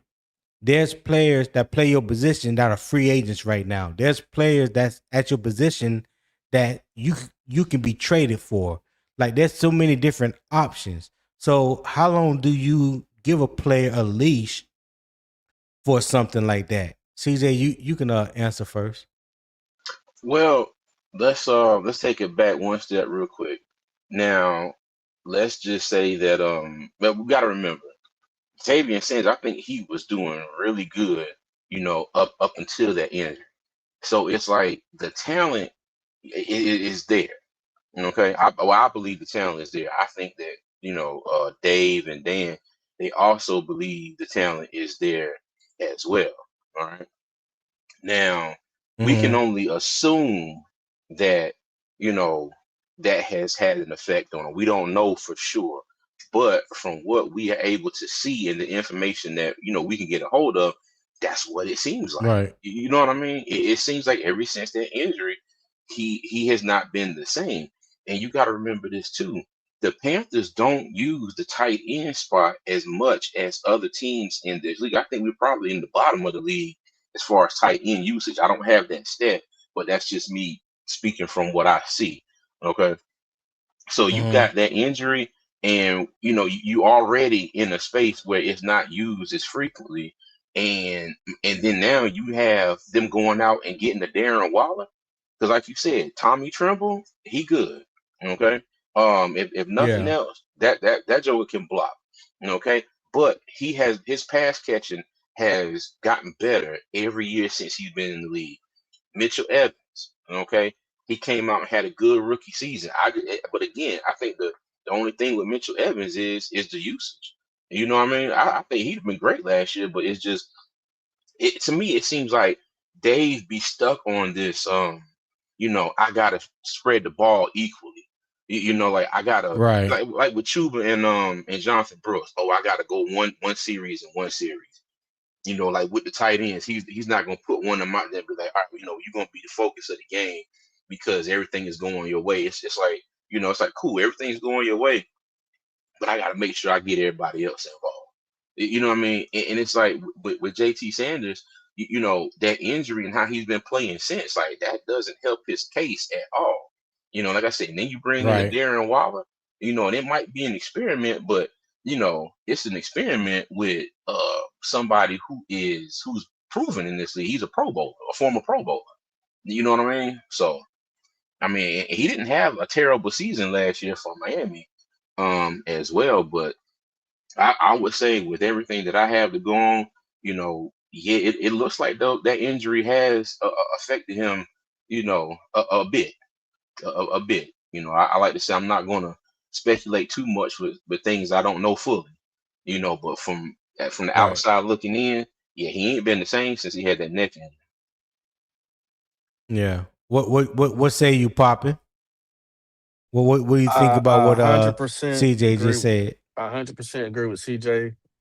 Um, I support his message. I truly do. Well, thank you, sir. I Everything he said was 100% factual and correct. Okay. So, do y'all trust 2024 Sanders more than the injury shortened 2025 version? Yep. So if you want to, I guess, say wipe the slate clean, right? We can't forget about who he was before and who he has been since. But if you wanted just to wipe the slate clean and give him, another chance per se, 2026, if he makes the team, what version of him do you trust more? Before the injury or after the injury? Before, Okay. Yeah, you have 'cause to. it You seemed have to it say seemed like he before. took more chances. Yeah, yeah, yeah. Cause he, like I said earlier, he led the wide receiver, not the wide receiver. He led the tight end room in receptions his rookie season. Um, he had over like he had like close to 350 yards receiving. I think he had like 30 something reception. I have to go back up and look at my notes. I don't remember exactly off the top of my head. But he's only had 2 career touchdowns. If I'm not mistaken, Tommy Tremble has more than that. If I'm not mistaken, Mitchell Evans had 2 last year, his rookie year, right? So, 1 or 2. I believe it was 2. I know he scored against Miami, and I think he had another one. Can't remember the game. Shout out to Robert Foxworth 4874 with the $5 super chat. He say make Mitchell Evans tight end or till Waller gets caught up with the playbook, then see what happens. Okay. All right. Thank you for that $5 super chat. Robert, I greatly appreciate it. Thank you for supporting the tight end channel. 1. Oh, the tight end 1? Okay. All right. Poppin, what you think about what Robert Foxworth had to say? Well, I don't think Mitchell Evans was tight end 1 at this moment. I would have said that he could have definitely pushed the envelope to be that going into the season. Because he is all around tight end. He's the type of tight end that I do like. He can block, he can catch. He finds holes and zones. Great up the seam routes and things of that nature. But yeah, you're not gonna be able to do that with I just think from what I've noticed with this organization is that they don't just cut people they drafted after going into their 3rd year.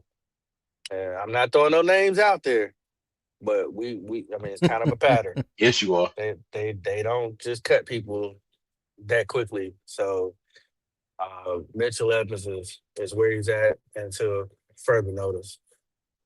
I like Mitchell Evans. He actually wears my favorite number, jersey number. What's that? 84? Yes, sir. Okay. All right. Well, shout out to number 84. All right. Chat, let me ask y'all a question. Y'all can let me know. Put your answer in the chat for me. What is Sanders' best 2026 role? Is it starter, tight end 2 and 12 personnel, a mismatched weapon, or developmental depth? Is he a starter, tight end 2 and 12 personnel, mismatched weapon, or developmental depth? Y'all let me know in the chat. All right. I'll greatly appreciate that. And listen, if you want the deeper football conversation after the show, join Unbiased Opinion Sports Talk membership community, and that is Patreon. We'll break down what Carolina should ask from Tavion standards, whether it's 11, 12, or 13 personnel. And let me just real quick put up the Patreon link. You probably have to just copy and paste that. But if you go to Patreon, my handle over there is at UO Sports Talk, the same on Twitter and the same on YouTube at UO Sports Talk. All right. So that is the Patreon community. We have 3 different tiers: the fan zone, the film room access, and the debate table VIP. We're going to ramp up over here soon when it comes down to breaking down film, talking about schematics, technique, everything. So that's where the deeper conversation will be had when it comes to that. So check it out. You can also become a free member. I do post over there daily after the live, so you can interact with me over there as well. I'll greatly appreciate it. And support the channel. All right. Scan the QR code right there at the top right. It will take you to my PayPal. I would greatly appreciate it. Donate whatever you feel like your heart lends you to donating. There's also a pinned comment in the YouTube chat at the top that will take you to the PayPal link. You do not have to have PayPal. I know some people have wondered about that, have asked about that. You do not have to be a member of PayPal. Just click the link or scan the QR code. It will take you to it. Pull out your trusted debit card, make a small donation to the channel. All proceeds do go back into the channel to continue to grow the channel and for me to come up with other ways to improve the channel as well. I do have some things coming out here very shortly to let you know and let you see that your donations are being put to use the right way. All right. So I greatly appreciate that.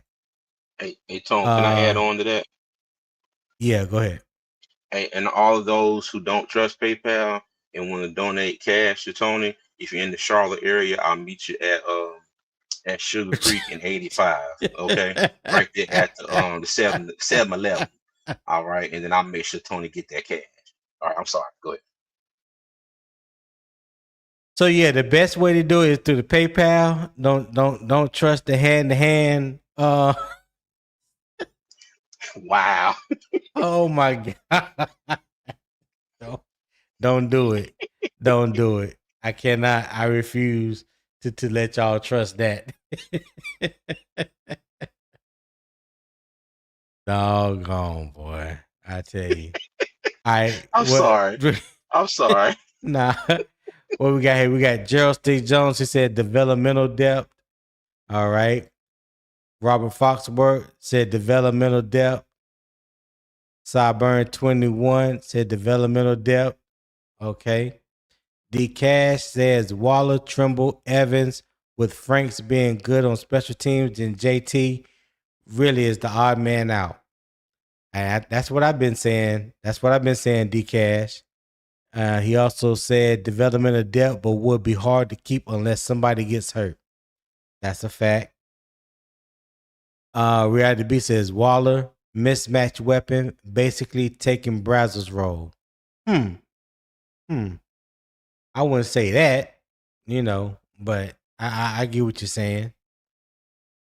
Tip Drill Will said that debate table is where I will convert Tony to a Cam Hall of Fame supporter. Let me tell you, this dude here would not let it go. I'll be right back. Yeah, you know what? I'm just gonna go past that comment. I'm not gonna even give it no energy. Candy Girl with the laughing emoji. Jay Hudge said Joe Person put out 53-man roster projection on the Atlantic. Okay, is that new? Athletic. Oh yeah. Oh, Athletic. I said Atlantic. My bad.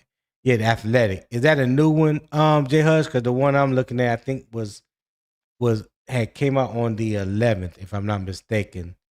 So yeah, let me see if I can find it real quick. Hey, Tone, why you do that? Can I ask y'all this? Yeah. So, and I'm looking Oh, you just posted past that. this season. Because the thing is, this is the last year of Tommy Trimble's contract. Okay, Darren Waller signed a 1-year deal. So when the season is over with, and hopefully, the season ends with a, playoff run, praise the Lord, hopefully. But so come the off season, we only gonna have 2 tight ends signed to the roster if Sanders isn't, cut in the before the season starts. So that room is going to be really, really, really thin.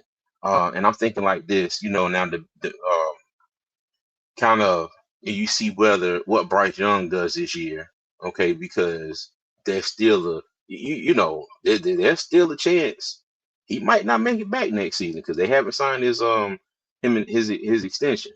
Well, no, let me say they did pick up his 5th year, but even still though, he still got to go out and ball out because they haven't signed him to an extension just yet.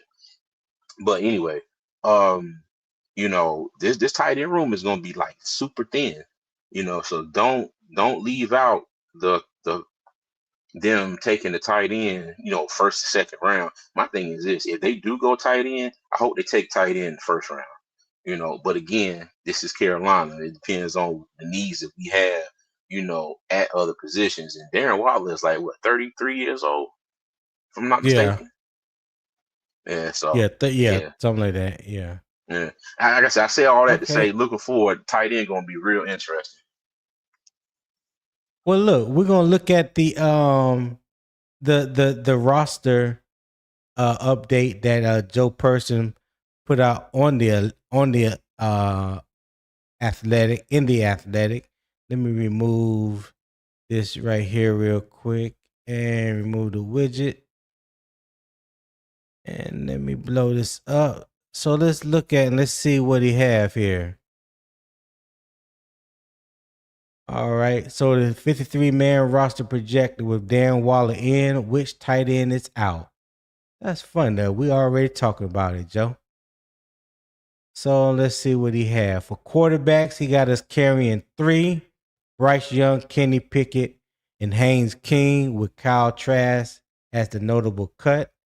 Running backs, 4. Chuba Hubbard, Jonathan Brooks, Trevor Etienne, AJ Dillon.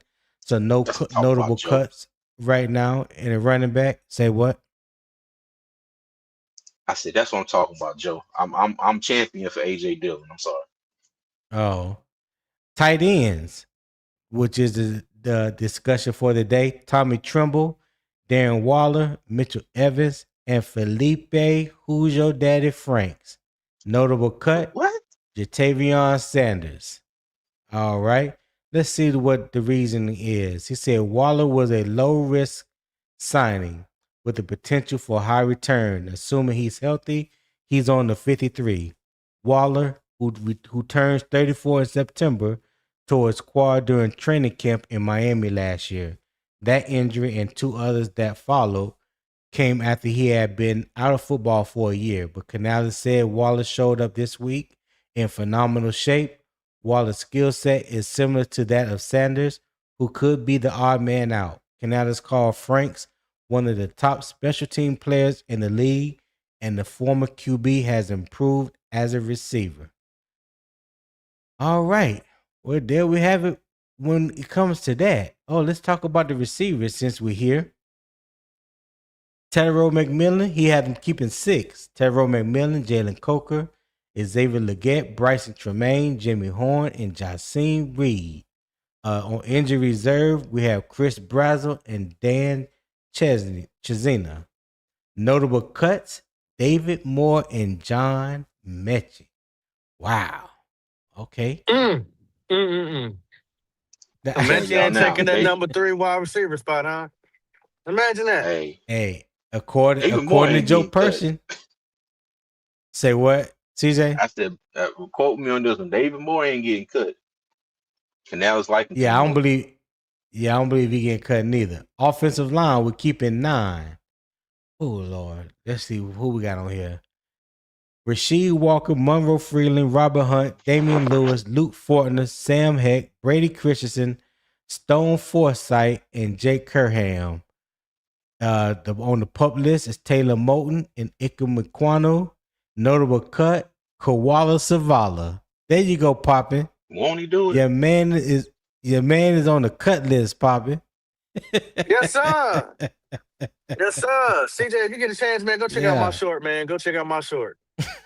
I will. But see, the thing is, though, this is why I say it's hard to judge, Canales, because he's not as cutthroat as a lot of these other coaches are. Like, let me tell you, if I showed up for a tryout, I might get a more than 30 minutes out there on the field, before they have to cart me off with it in the ambulance, because Dave's gonna be like, let's see what he got.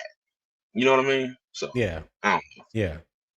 See, defensive line, we got 5: Derek Brown, Bobby Brown, Lee Hunter, Cam Jackson, and the undrafted free agent rookie out of Duke, Aaron Hall.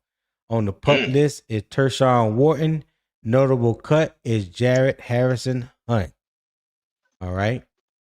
Outside linebackers, 5. I said that earlier.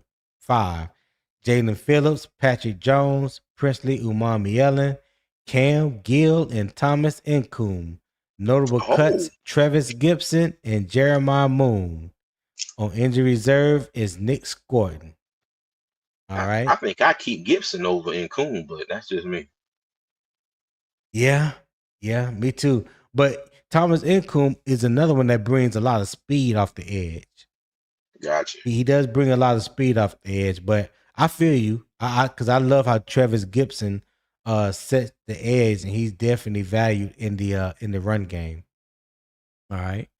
So linebackers, inside linebackers, we got Devin Lloyd, Trevin Wallace, Claude Shirellis, Bam Martin Scott, and Jackson Kuwatch. Notable cut is Mame John Meta. An international player program exemption is Maz Monza. Okay, I didn't know that. I didn't know he was an international player. So he can make the 53 and don't even count towards the 53 as an international player program exemption. So there you have it when it comes to his spot. Cornerbacks, 5. J.C. Horn, Mike Jackson, Shaw Smith-Wade, Will Lee, and Corey Thornton. Notable cuts: Caleb Evans, goodbye, Devontae Smith, and Robert Rochelle. All right. Safeties, 4. Trayvon Moore, Nick Scott, Lathan Ransom, Zakee Wheatley. Notable cuts: Isaiah Simmons and Damani Richardson. Woo! Simmons gonna make Specialist Sam Martin is the punter. Ryan Fitzgerald is the kicker. JJ Jansen, no, he's the lone snapper. So that is the 53-man roster as Joe Person sees it, put out on the Athletic today. What time we put this out? Okay, 3:30 my time, so it's about 7:30 in the morning, East Coast time, Eastern time. Hey, can you go back to the offensive line? The offensive line, yeah. Mm-hmm.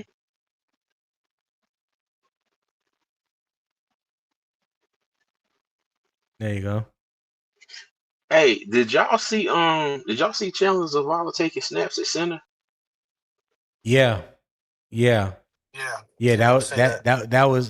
came up yesterday a couple times. Yeah, they say he was taking second team snaps with Kenny Pickett. Bruh, let me tell you, and that's why I'll be like, yo, Dave gonna find a spot for Chandler Zavala. Somebody like him somewhere. I don't know if it's Coach Gilbert or something. I said that because I mean let's go ahead and call a spade a spade. His tape at either guard spot has not been good. Like not At been all. good. I tried to give him Tony tell you, I try to give him every benefit of the doubt since he has been here. You know, but it's just nah. But yeah, that's crazy. I said they gonna make a spot for Chandler Zavala somehow. I don't know why. They need to let that go. Chandler Zavala is in the Ian Thomas category for me. Yeah. he has made it there. Yeah. He has definitely made it there. So, yep, that's it. What you guys think about that report that depth chart that Joe Person has put out? I'm not mad at it, but I'm in a loud spot. I'll turn my mic back on when I get out of this spot. Okay. CJ, what you think about it? I think it's interesting because they've kept 7 wide receivers every year since Canales has been here. Okay. If they do keep 6, I think it's to keep AJ Dillon on the squad. You know, I do think that's where the trade-off comes. Right, because Chris Bowser was out for the year. So if he was available, he would be that 7th wide receiver. He would be that 7th. We probably only keep 3 I didn't think backs. about that. Mm-hmm. Yeah, I didn't think about that. Like I said, if you know, I know they were saying about you know, they keep Feleipe Franks on the strength of his special teams ability, I also think they should consider trying to make a spot for Isaiah Simmons on the strength of his special teams abilities too. Because who was it? Because I still ain't watched the Buffalo game yet. I went to Jamaica and look, I tried to watch it over there, and YouTube TV told me absolutely not. Bomba Yeah, but but I was watching the clip, and I was watching something on X, and somebody was like, just Simmons was a beast as a gunner, on special teams, and I was just like, yo, like I don't know. I don't know. I really think that they could find a spot for him, but Yeah. how likely that is the question. You know what I mean? So we'll see. I think he's going to have to Excuse me. really go out there and show and prove these next couple games. But the thing is too, though, I don't think they're going to give him any a good number of snaps at safety, except for against the other teams' third and fourth stringers. I don't know if it's going to be a game where it's like, all right, cool, let's put you out there, with the ones and twos to see what you got. So, J Hud, why are you gonna say something like that? I think I Ian agree. Thomas is a better player than Zavala. He's 100% correct. I don't care about either one of them. I know, but why this even message why right even make here, a comment? But it's just a comment. He's right. He's 100% correct. Lord knows I got PTSD. Y'all here. Okay. All right. Go ahead, CJ. But no, that was it. That was it. Said, yeah, hold on. He said, y'all thinking Bryce starts off his 5 games like he did last year? Y'all think they'll be done with Bryce? It depends on how he finished the season out. But my thing is, we can't keep having these first 5 or 6 games where it's just like everybody standing around, don't know what the hell's going on, and then they figure it out mid-season. So we'll see. Yeah. Rollmaster said Bryce done if we start 1-4 reality. So there you go. He answered your question for you. Hey, I can't disagree with that. Hey. Professor X.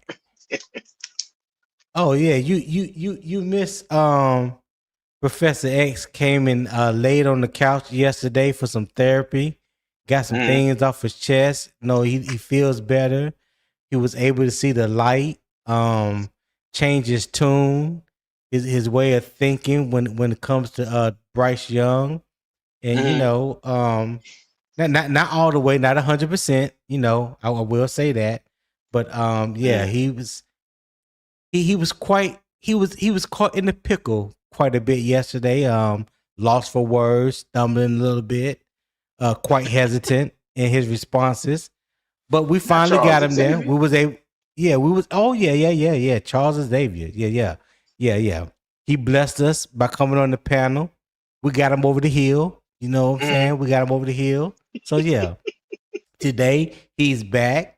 If you've noticed so far, he has not posted anything negative in the chat.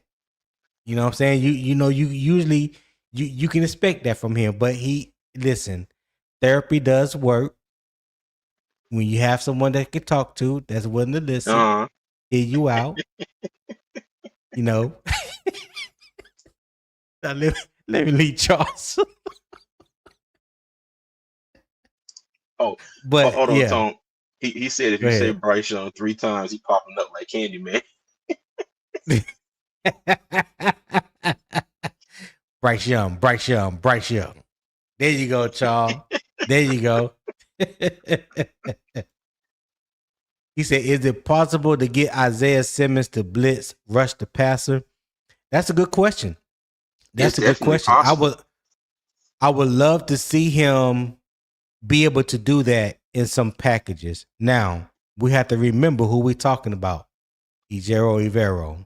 We have to remember what we have seen thus far from him, things that we know we would like to see as a fan base, and some things that he just feel like he just hell bent on not doing. So Listen, yeah, that's a toss up. That's a toss up. But I would love to see them use Isaiah Simmons in a situation like that. Use him to his strength. You know, he's still fast. You know what I'm saying? He may not be 4'3", but I promise you he could be 4'4". You know, tall, long, for long arms, athletic. I see no reason. I see no reason why not. Yeah.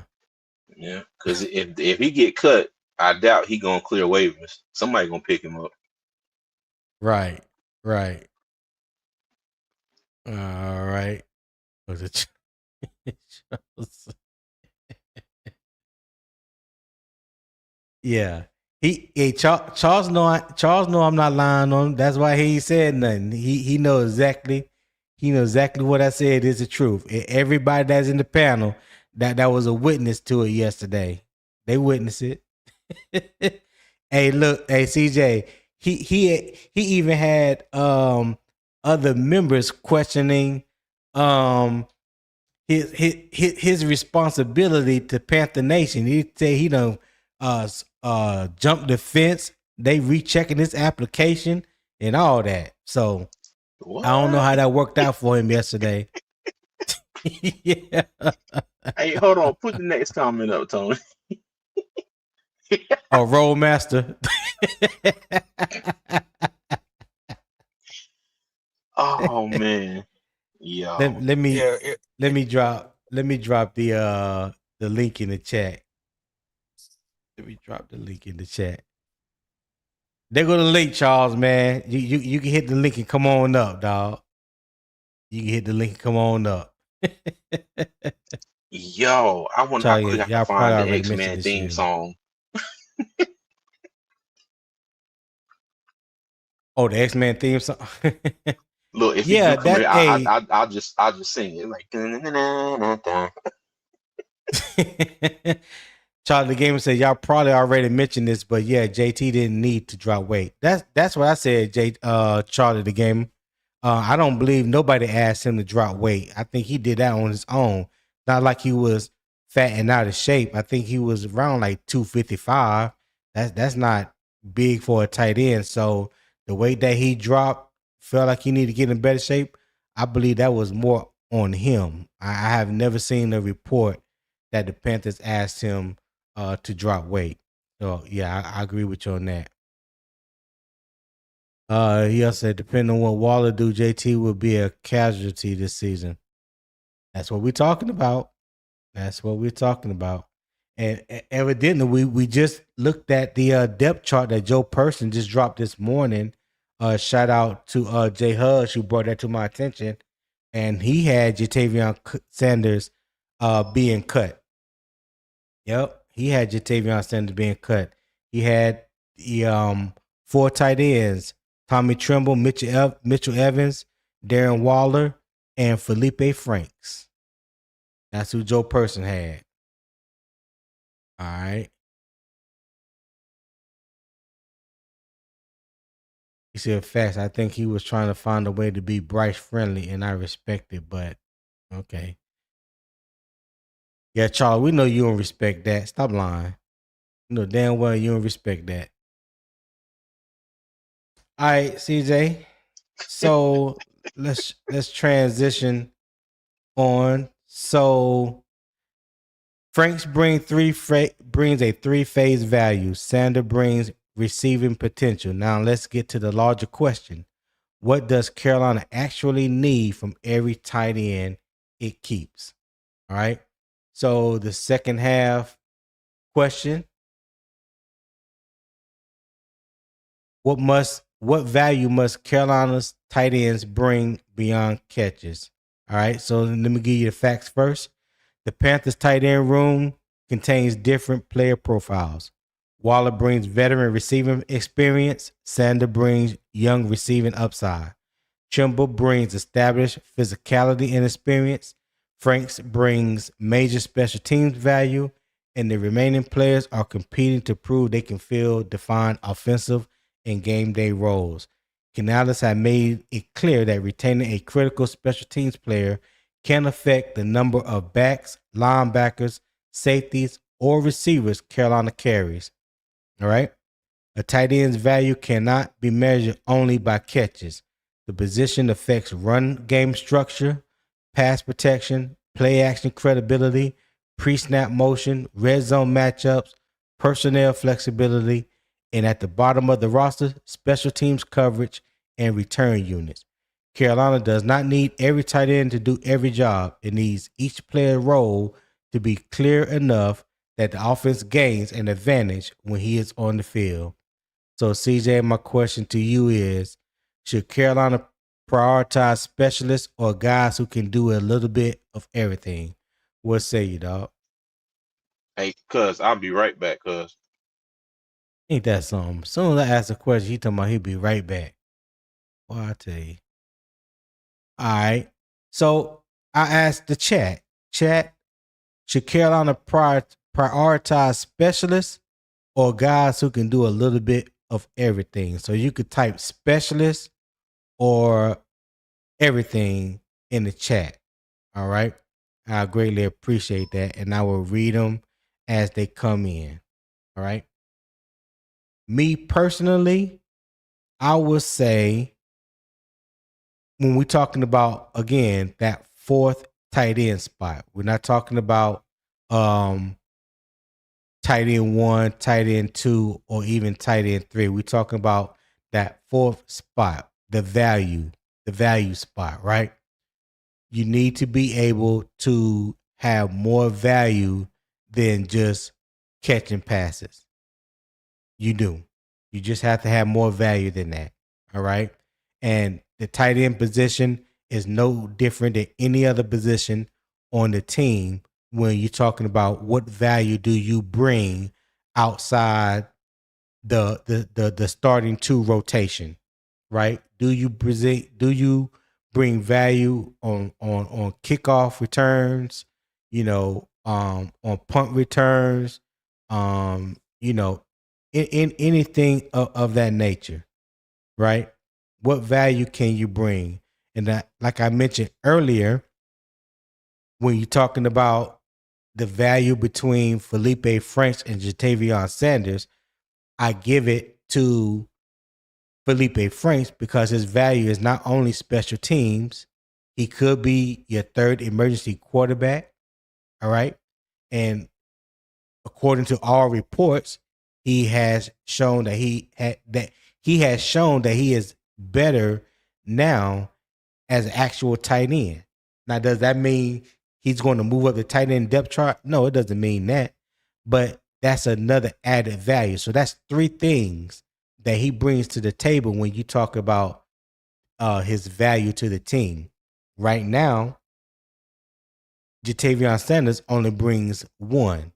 So the math is in Feleipe Franks' favor.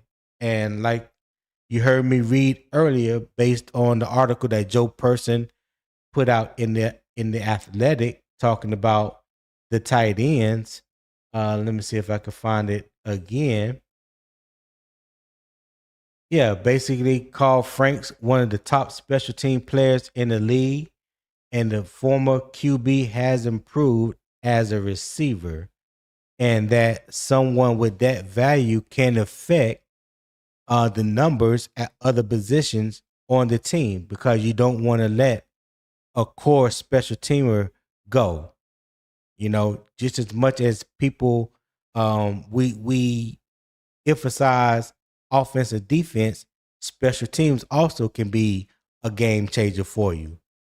It can definitely be a game changer for you in more than one ways, whether it's punt return or kickoff return. So I can see him being that fourth receiver. That fourth tight end. And according to Joe Person, he believes just like I believe. He have us keeping 4: Tommy Tremble, Darren Waller, Mitchell Evans, and Feleipe Franks. Notable cut is Tavion Sanders. Now, of course, that's not etched in stone. He's not up on the team or anything like that. That's just his opinion, just like this is my opinion. But I like to see that both our opinions are aligned when it comes to the situation. So you guys let me know in the chat what you guys feel. So let me start right here. Charles Davis said, I'm hitting the link in about 5 minutes. All right, Charles. Ben Flipping Facts said, if we keep JT Sanders, 1, he has to stay healthy. 2, build his hand, forearms, and arms. Okay. Well, shit. Ben Flipping Facts, that sounds like something he need to do on the practice squad, don't it? He need to do all that before he commands a roster spot. That I'm just saying. That's just me. I'm just saying. T. Thompson said everything. Okay. All right. J. Hud said specialist. All right. Roadmaster Blackout said everything. King James said everything, Tony. T. Thompson said well-rounded. King, I think that's the one he deleted. Damo said specialist.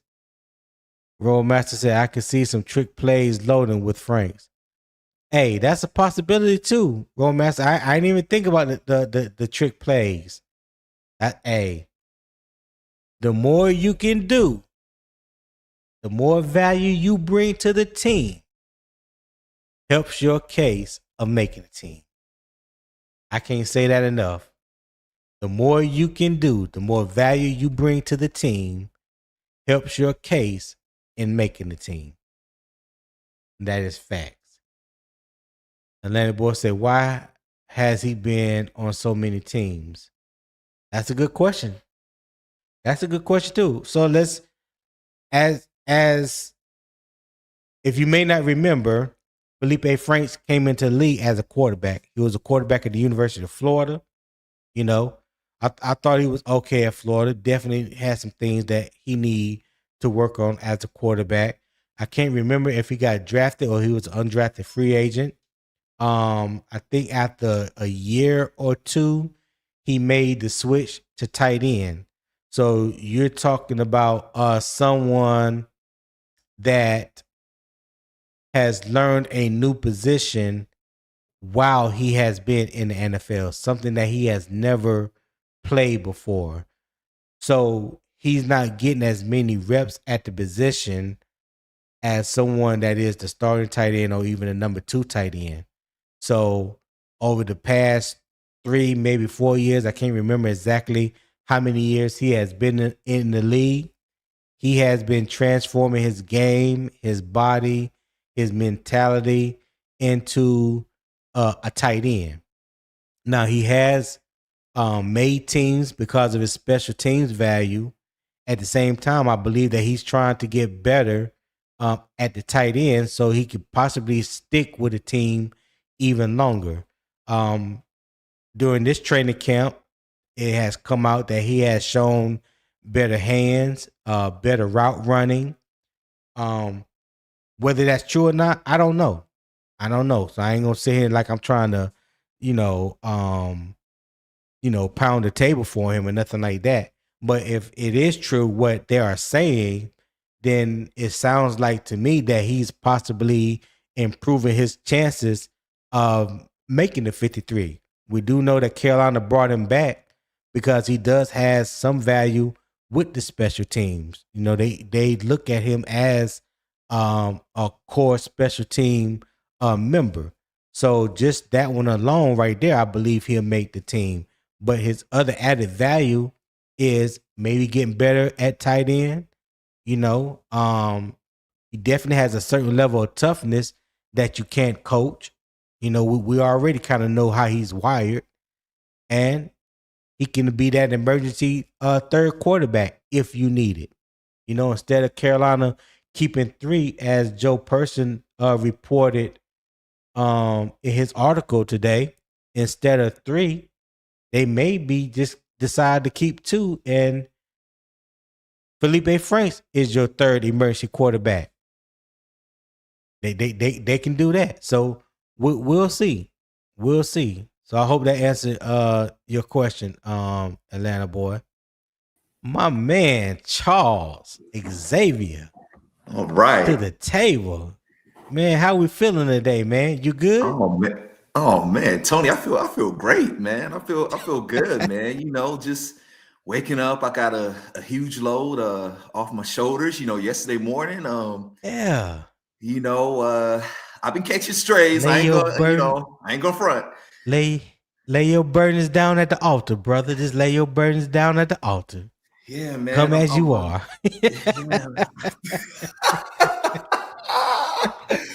Man, I'm you know, like I said, you know, I'm gonna try to be positive. I'm not gonna Yeah. I'm not gonna say nothing about Bryce.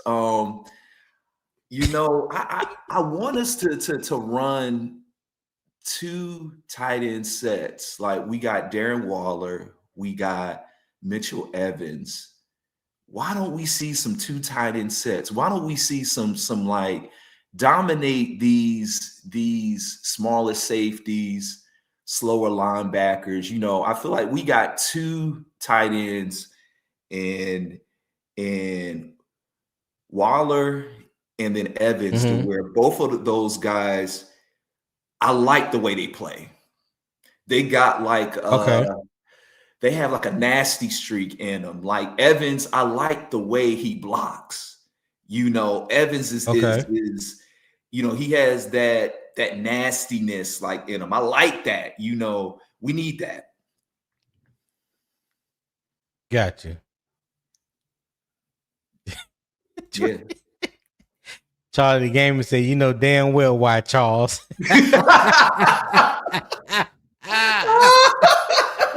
Oh, God. Look, man, I'm trying. Look, I'm trying not to revert to my old self. I'm trying. Hey, don't let Charlie the Gamer be a bad influence on you, Charles. Don't let him do it. You put forth great work yesterday. Put forth great work. Don't let Charlie the Gamer.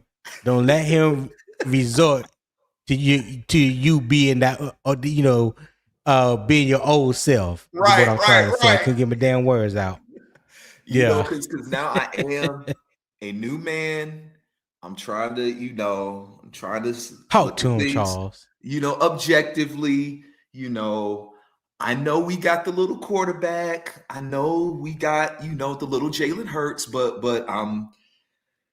we got to work with him. You know, that's where we get. We got to work with him, and so because we got to work with him, okay, we got to win with him. Okay. You know, and so I'm hoping that in this preseason game tonight, I better. No, I just saw the comment. Oh no. Look at Blackout, yo. No, he didn't, yo. I see him. No, he didn't, yo. I don't like this no more. Rollmaster drinking right now. You have to excuse him. He already drinking today. You have to excuse him, I'm dog. Yo, I'm dying. But yo, I mean, I'm just hoping. Hey, JP, he fight for his life, ain't he? I'm telling you, man. He fight for his life, man. Oh God! I told go ahead, Charles. Go ahead. All right, I'm gonna be positive. Like I'm gonna work with this little dude. You know what I'm saying? I'm gonna work with him. You know, and so tonight, all I gotta say is, look. We better come out first team offense.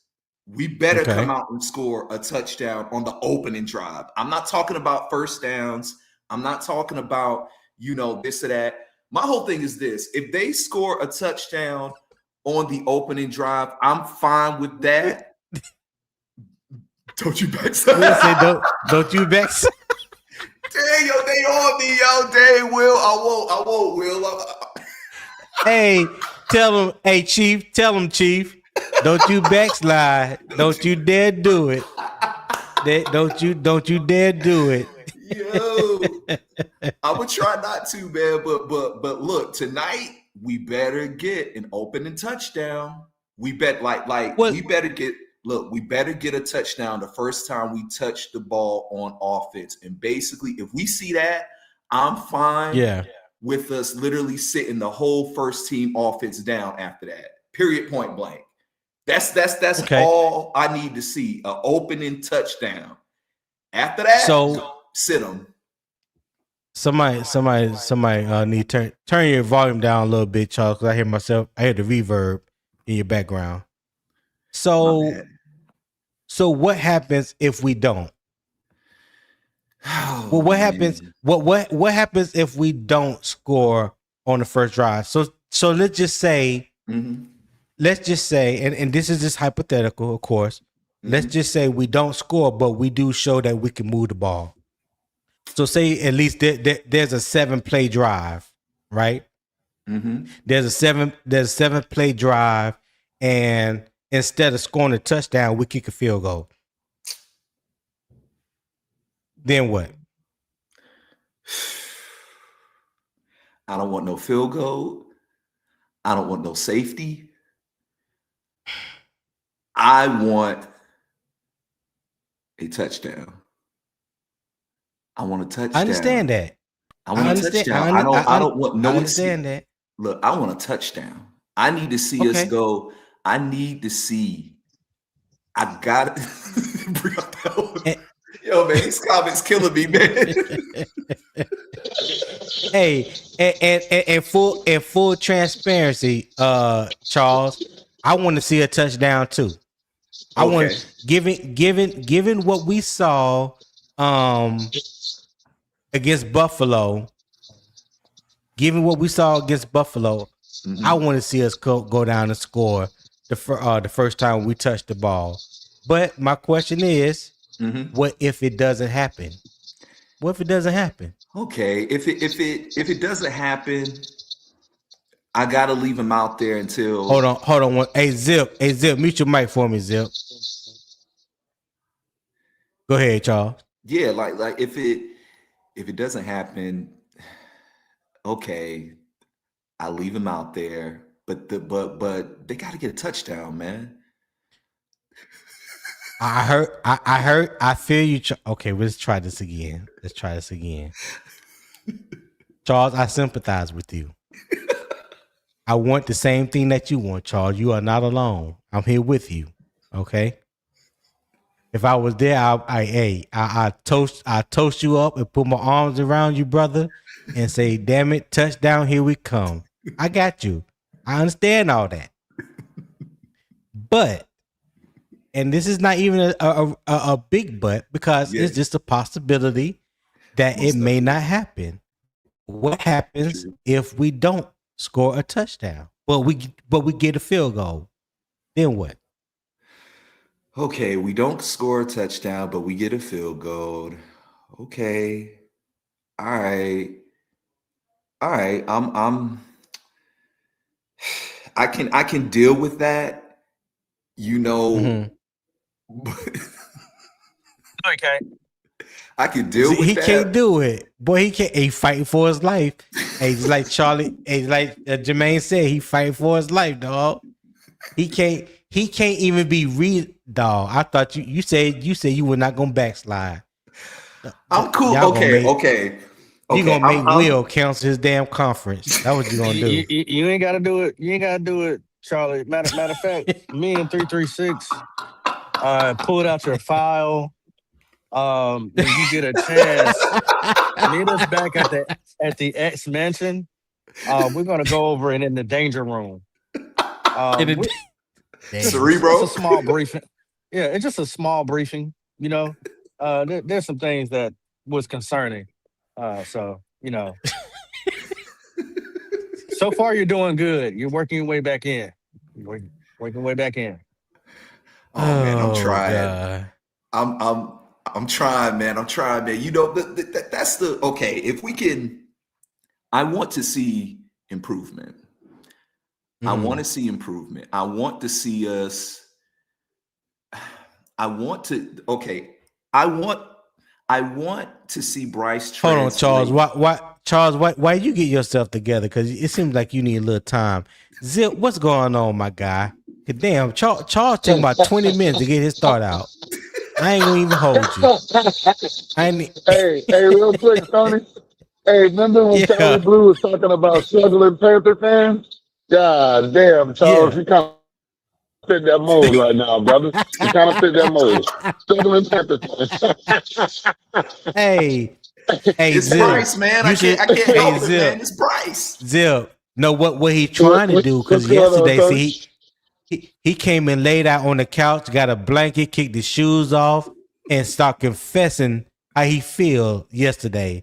So now that he done had about 24 hours to think about everything that he said yesterday, he's trying to backtrack a little. You know what I'm saying? He's trying to backtrack a little. He sound like Jermaine said, he sound a little befuddled. He's a little befuddled. You know what I'm saying? Yeah. So what's happening with you, Zip? I'm trying to give him time to get his thoughts together. Yeah. Hey, I might hit that preseason game tonight, man. I might throw it out there. You know, me and my oldest boy. You know what I'm saying? Okay. It's not definite though, because I got a lot I got to do when I get off. But we might just throw it out there, man. We might do it. And they giving Charles hell in the chat. Yo, man, because man, I'm telling you, man, it's I wanna win. I wanna roll with this guy. Okay, all right. I told myself I'm gonna be positive today. All right. Okay. So I want us to win. If our first team offense goes down the field and they can get a field goal, that's improvement. That's good. I would run them out there one more time, try to get them to get a touchdown.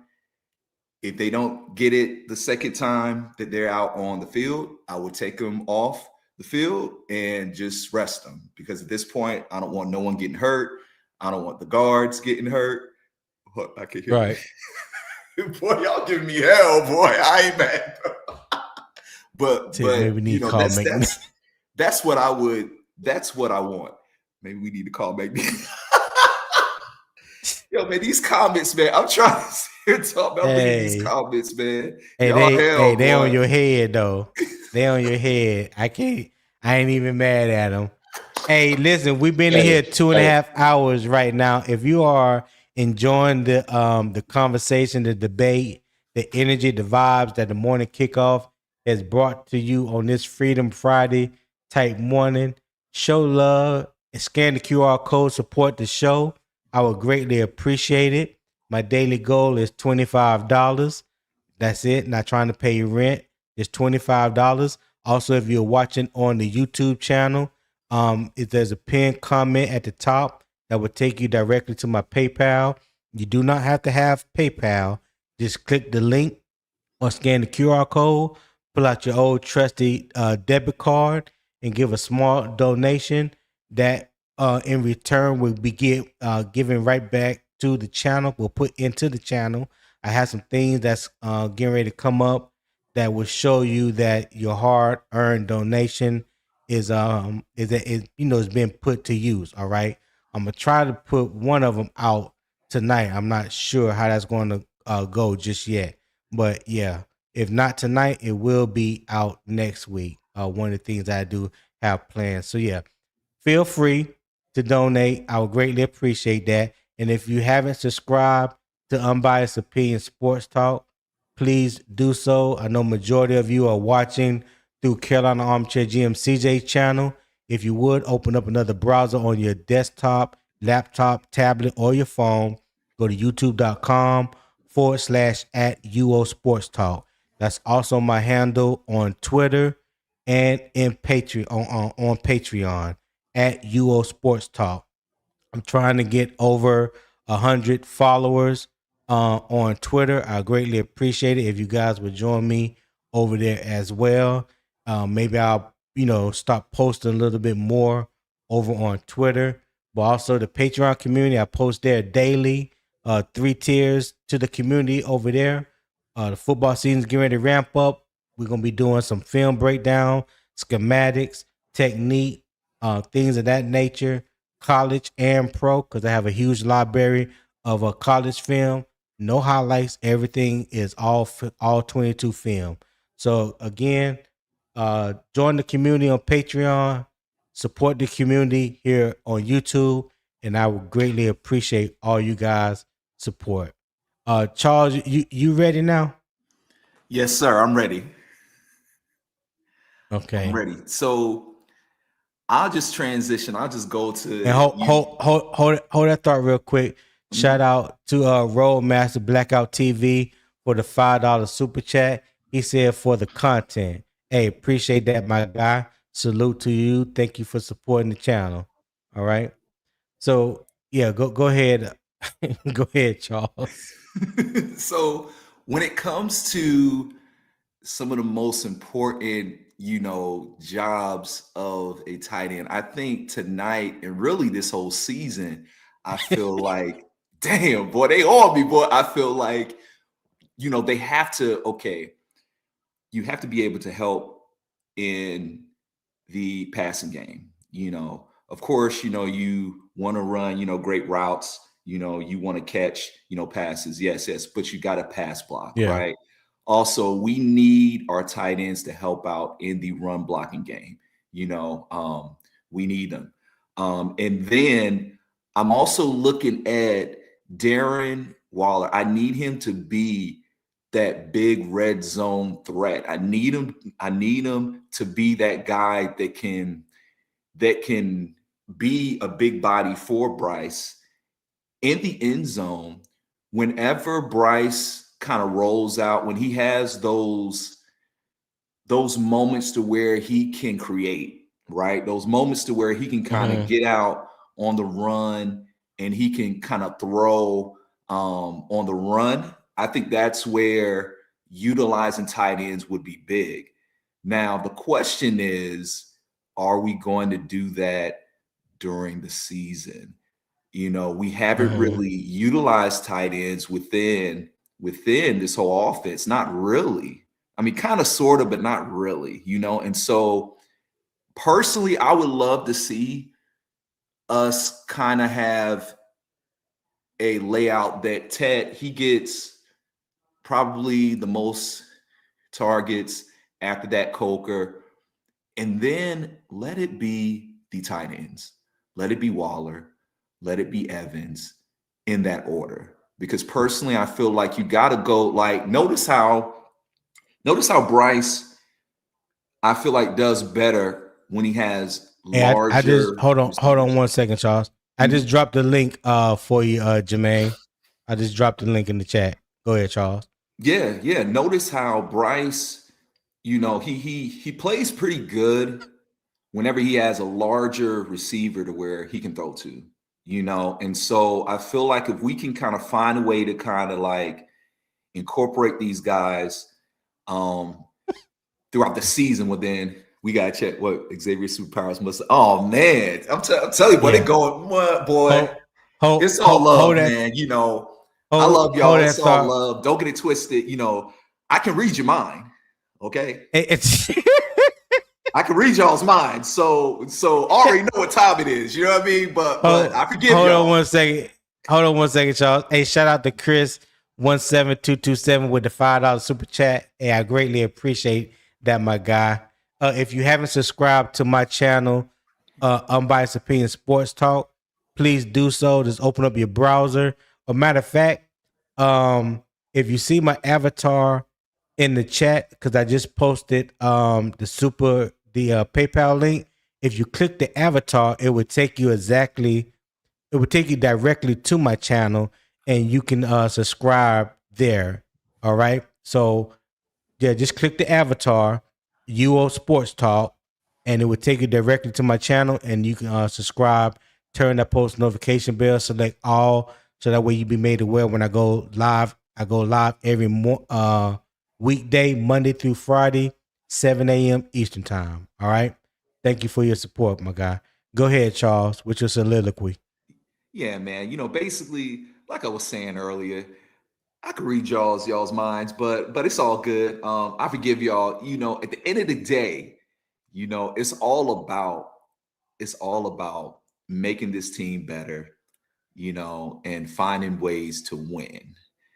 And again, you know, because we have an owner, like I said yesterday, that's enamored with Bryce Young, right? We're going to have to roll with this guy. And so because we got to roll with him, we got to utilize every weapon we have in a way that can get us to score points.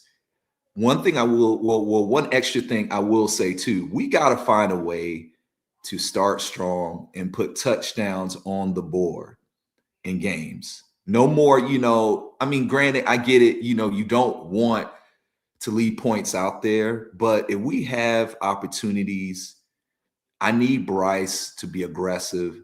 I need Bryce to have that same Atlanta Falcon mindset, that Georgia Dome mindset, that true Alabama mindset, and just let it rip. Let it rip, you know? Got you. Cat Daddy, what's happening? I know, if I know my cousin like I know my cousin, he done went and found the damn theme song for you, Charles. Let's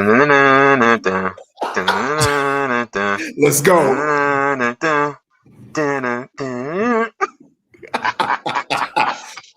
This dude, man. No, I didn't. I had a coworker come through and I had to go. But yo, you sound like Charles Xavier too, dog, bro. Look, man, I'm just trying to stand up for all of the educated Negroes, proper talking Negroes out there.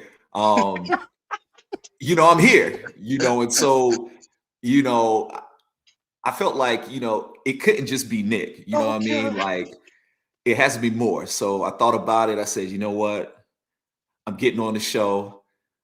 Yes, I've been a troll for quite a time now when it comes to our quarterback, but you know, I guess it doesn't matter. It just feels better when you have somebody to talk to, Charles. I get it. It does. You know, it's lonely at the top, and I'm glad I'm on your show, you know, amongst other, you know, educated men. So, you know, I feel good, man. We gotta give him a hood name. We gotta call him Chuck Alexander. Chuck Alexander said it's lonely at the top. He said it's lonely at the top, dog. Hey, real quick, shout out to my little cousin BA, aka Jermaine J. Shepard, for the PayPal gift. I appreciate it, my guy. Thank you for supporting the channel. As always, showing love, supporting the channel. Yeah, I ain't gonna tell nobody what BA stands for. You know what it is. But yeah. Thank you for your support, dog. Hey, Tone. So if we got Charles Xavier up here, now Jermaine's profile picture, you know, we could dub him Magneto. You know, he got the helmet on a little bit. Yes, yeah. Magneto. There it is right there. Jermaine Magneto. B.A. Magneto. Oh God, yo. Quantum Jr. Yeah. Pop is stupid. But go ahead, CJ. What you got? Oh no, that was it. I like I said, I had to go out the office, so I don't know exactly where we at. Hey, Papa, you said it, not me. I just want to let Jermaine know you said it, not me.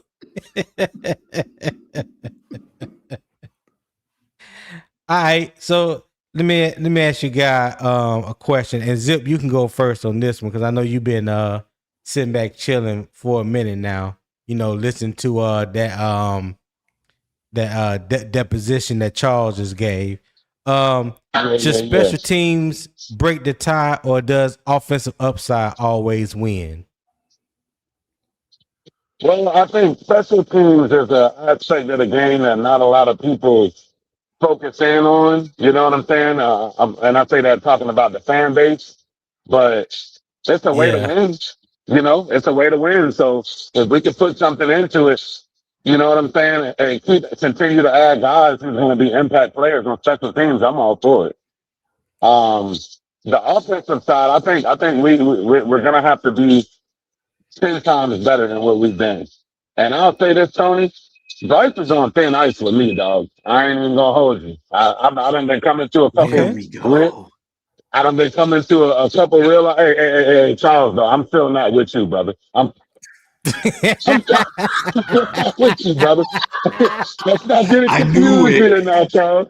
Let's not get it confused now, here, Charles. You know what I'm saying? You a cool brother and all. You a cool brother and all, but Yeah. hey, that's the struggling. Hey, you on the struggling. Hey, you on the struggling Panther Island, brother. There's a lot of y'all over there. Yeah. You know what I'm saying? Yeah. Hey, hey, listen, they abandoning Charles right now just because he laid down and confessed his sins yesterday. You know what I'm saying? Hey, Tony, All then he by got us myself. off the couch and doing the double take and shit. Like, he started double taking, looking around like, oh.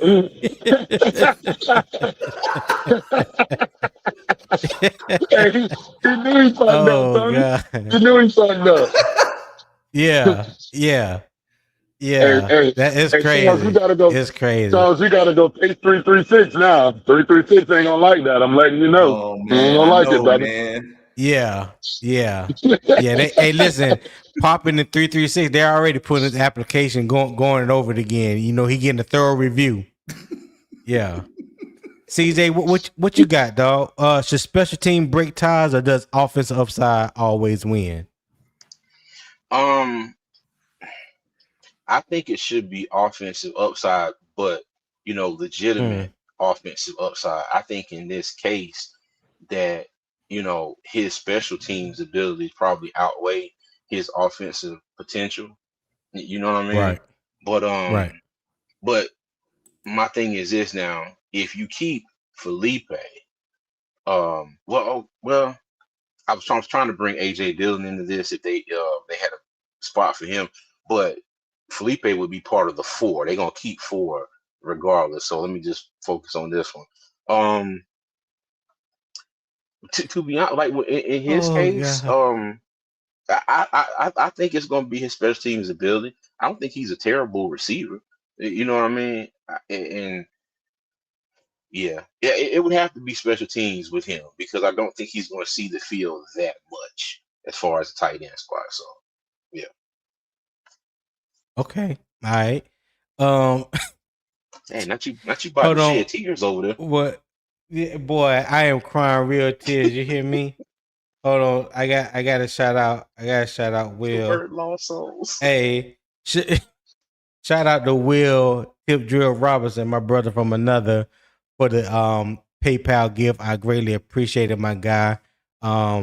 Will definitely been down with CJ and I since two fans in the stands. He's definitely been a day one rider. So I greatly appreciate you, my support on and off YouTube. All right.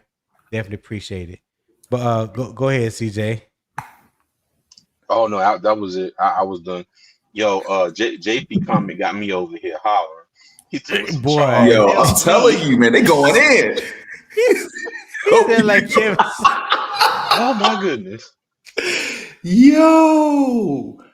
Oh my God, boy, I tell you, I'm in real tears. Oh man, my I'm God. dying, man. Wolverine gonna cut. Oh Jesus. Hey, welcome to Freedom Friday, man, with the morning kickoff with unbiased opinion. That's what I'm talking about. Yeah, bring Jesus. your burdens to the altar. Yeah, that's all you gotta do.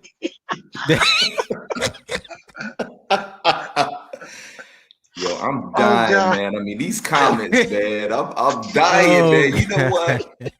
Yo, I really didn't know. At first I was thinking, I'll make a few comments. It's not a big deal. But I guess, the past few weeks, man, I've been on a tangent of Bryce Young hate, man. And yeah, you really have. You really have. Mm-hmm. But you gotta remember too, though. I be at work a lot in the morning, so I don't, have that many opportunities to join. But it is extremely slow here today, and Tony will tell you I'm always with the shits. So yeah, you catching the smoke today, dog. Yeah, but what say you, Charles? Should special teams break the tie, or does offensive upside always win?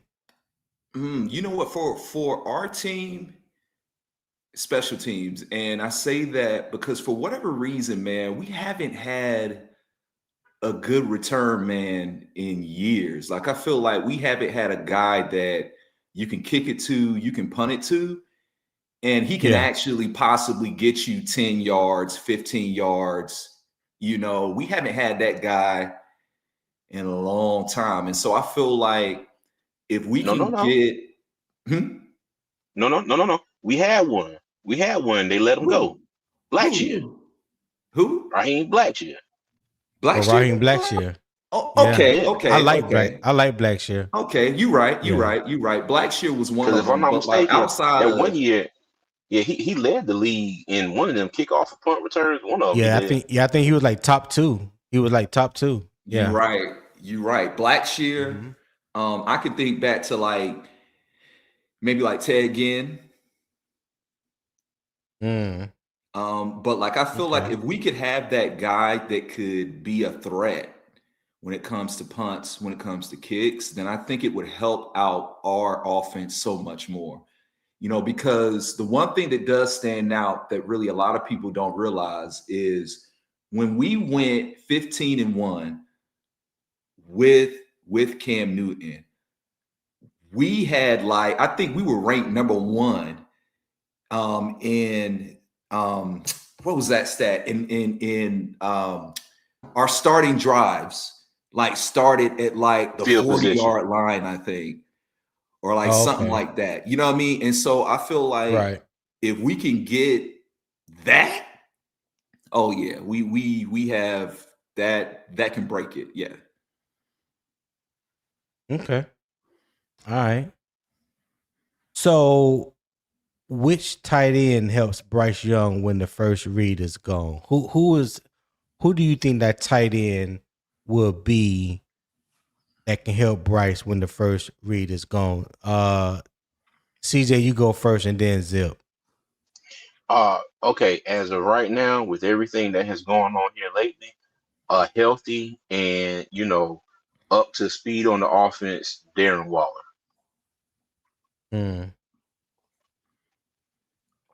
Okay. All right. Zip, who you got?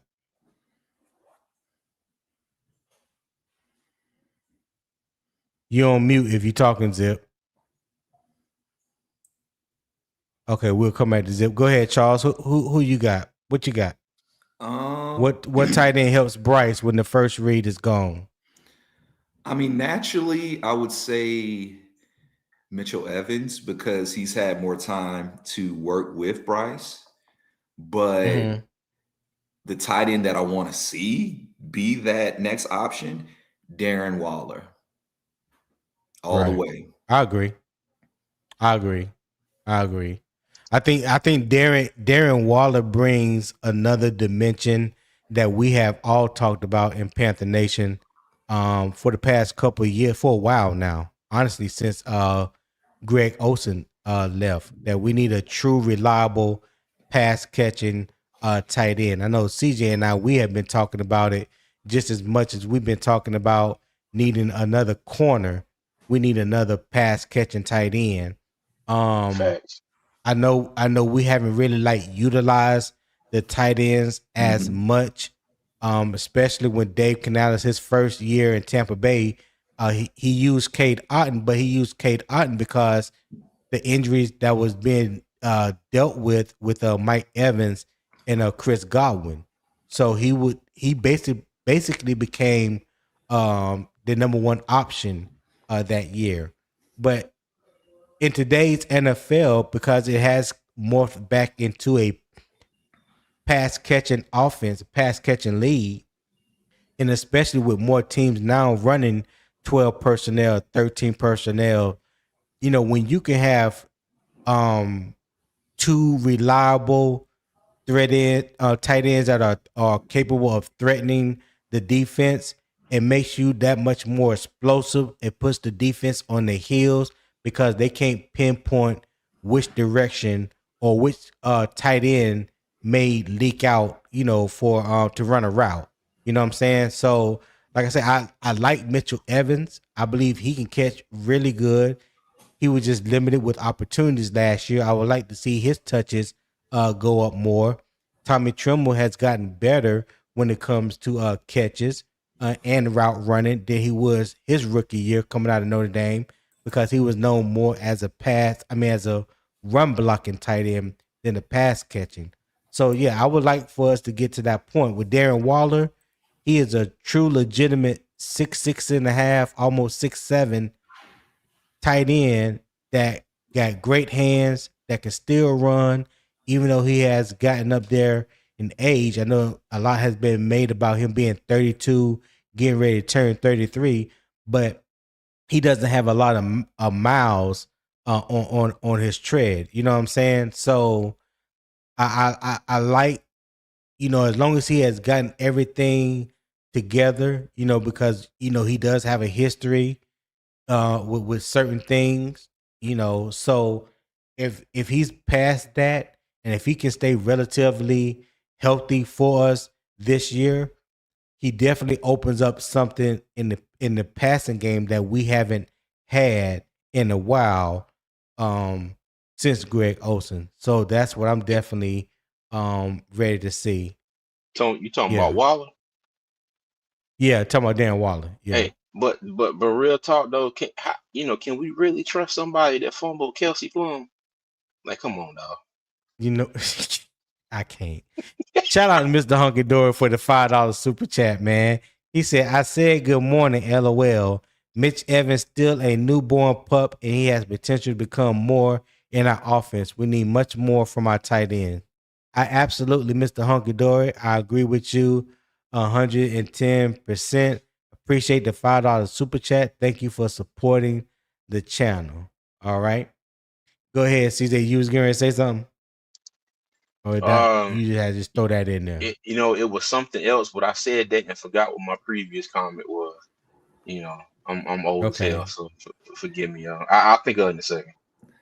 My bad. That was my fault, man. I was kind of like reading your mind, man. My bad. Yeah. B.A. Magneto said none of them cause Bryce doesn't use the tight ends. I'm gonna help bring Charles back with a laughing emoji. Oh boy. I know what it was. I know what it was. Hey, Tone, you know what I want to see? Let me tell you, whoever out there at tight end, when we play Tampa Bay, I want them to torch Roseboom ass. My thing is, I want to see how Brad Izzett uses the tight ends in some of these, because I'm not going to sit here and say that every team we face is going to be terrible in pass coverage, especially the linebacker spot, but we are going to face a few of them. So the matchups, my thing is, I think Waller, like I said, if he's healthy, he can be a matchup problem for some of these teams we face. I think Tommy Tremble and Mitchell Evans can be matchup problems, but they got to be put in the right position by our coaching staff. You know what I mean? And Bryce has to be able to get them the ball. I agree. Hey, Roadmaster said our goal line set going to be nasty with 3 tight ends out there. Hey, I like that. Roadmaster. I definitely like that. I want to see it. You know what I'm saying? We can envision it. We would like to see it. I want the coaching staff to utilize it. You know what I'm saying? Facts. Charles, do your thing. You know what the hell they thinking. You know what I'm saying? Do some reverse psychology or something, whatever y'all do with special powers and shit. Hey, Charles, just do one thing for me, please. Can you go in the Everose wine and wipe away that parking lot defense that he likes to call? Let me say, erase that shit from his memory, please. Put that finger upside your head and erase it. Unfortunately, Ejiro Evero has a psychic block. Oh. In the form of... Hey, Gerald. Go ahead, Charles. Unfortunately, he has a psychic block. You good. You good, Zip. Yeah. Go ahead, Charles. I've been, I don't understand his logic when it comes to his zone coverages and having pressure up front. I feel like it's almost like, look, bro, like if you're not getting pressure up front, and on top of that, you playing a loose zone, You're not pressing wideouts. You're not jamming them at the line, and you're not getting a pass rush. It's like, bro, what do you think is going to happen? And so we got to find a way. They got to find a way somehow, some way to incorporate more of a pass rush and focus more on that, and to really open up our whole defense, because I feel like you can't do both. You can't not have a pass rush, but then you're playing 10 yards off, 15 yards off, because so many times last year, oh man, I can't believe I'm about to say this. Oh, mercy. I'm about to say it. Won't he do it? Won't he do it? Go ahead. Oh, Lord. Let me go ahead and say it. So many times last year, we did have leads in games. We had what? We had leads. We had what? Oh, you mean when we were actually up? We were leading? What are we talking about? Yes, we were up in games, and that defense, defense just kept keeping teams in games, allowed teams to just nickel and dime us down the field. My whole thing is this. Okay, great. We didn't give up 50-yard passes, 60-yard passes, but we're getting nickel and dime down the field. Nickel and dime, 5-yard tier. No, that ain't happening, Charles. Say that ain't true. Charles has seen the light. This morning when I rose, Charles has seen the light. That's the thing. It's like you can't. Oh man, y'all got me again, man. Oh boy, yes, I'm telling you, again, man. It's like your spirit, your spirit is going through a cleansing right now, Charles. It's okay, brother. It's okay. The Lord said, put them cornerbacks 2 yards off the line of scrimmage, Evero. I mean, that's the thing, man. It's like Evero got that Magneto on him.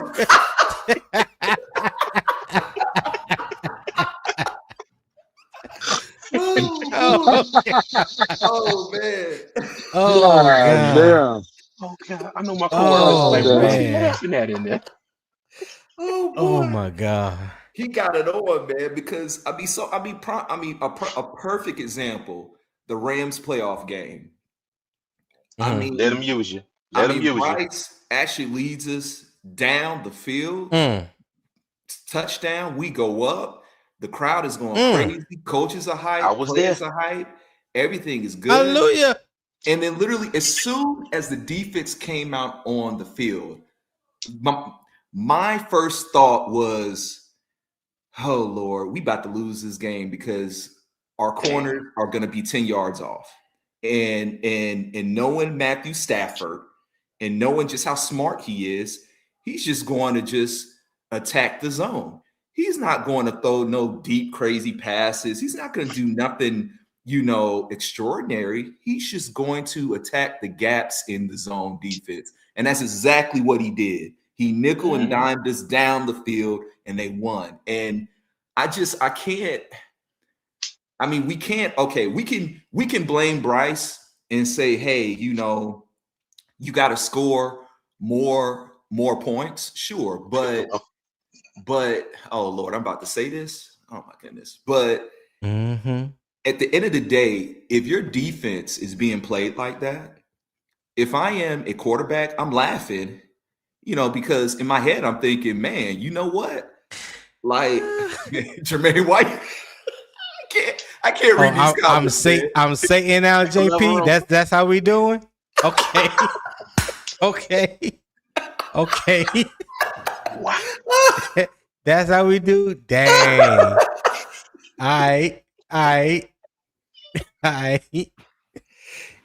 Hey, real quick, because Kevlar Tom, he made a good comment, because me and CJ, we have talked about this before. He said we targeted tight ends around 5 times a game last year. That's league average. And one of the things, I appreciate that comment, Kevlar Tom. But one thing that me and CJ was talking about was, are we using them to run the right routes? Because I know I heard people a lot say, well, we don't hit the tight ends down the seam. Well, I don't see a lot of pass plays that is routes that are being run by the tight ends down the seam or over the middle. I don't see a lot of that. So is that more of the play calling?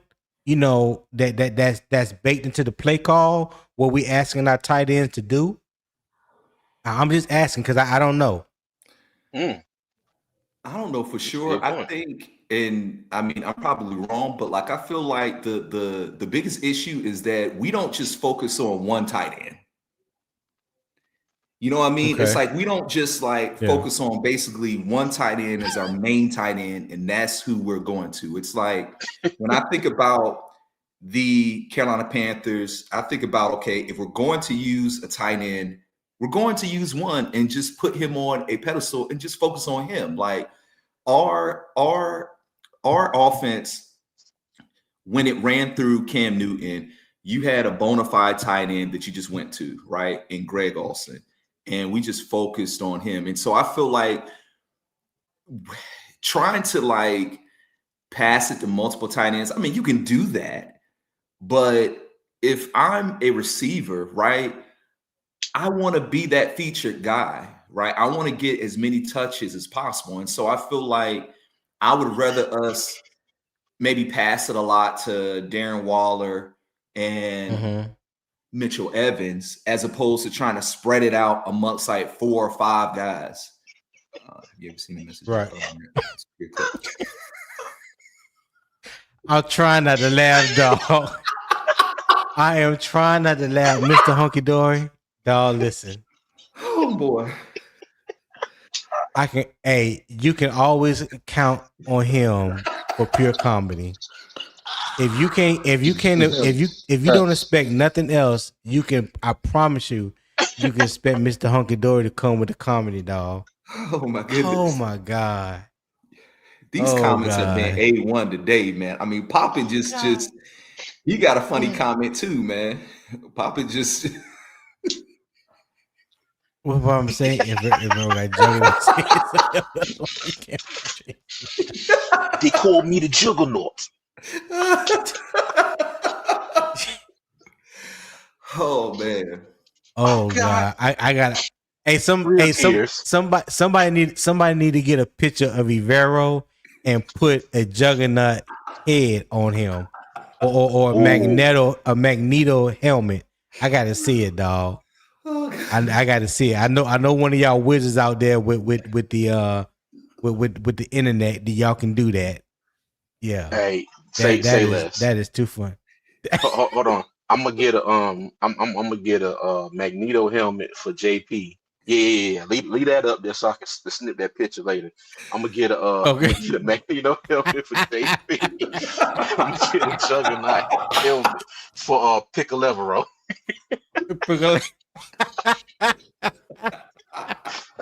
Oh God. Oh my God. Oh man. Okay. Hey, what the hell are we talking about? I don't know. Listen. Anybody got any last comments, man, before we get out of here? Hey, my man. Go ahead, Zip. Hey, Go ahead, Zip. My man Charles just stole the show today. You know what I'm saying? All that. Hey, he had his trumpets out all day, goddamn it, but he stole the show. He stole the show. Hey, he stole the show, dog. He stole the show. But let me tell you something. He has not made it easy for himself when he go in these other rooms, boy. I'll tell you that. Boy. I know that for sure. Yeah. He has not made it easy. They gonna be on his ass.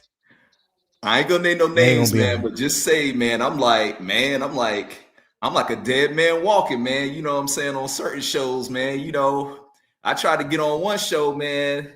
They called me out, man, and I was like, okay, well, I need to teleport out of here. You know what I'm saying? Yeah, teleport.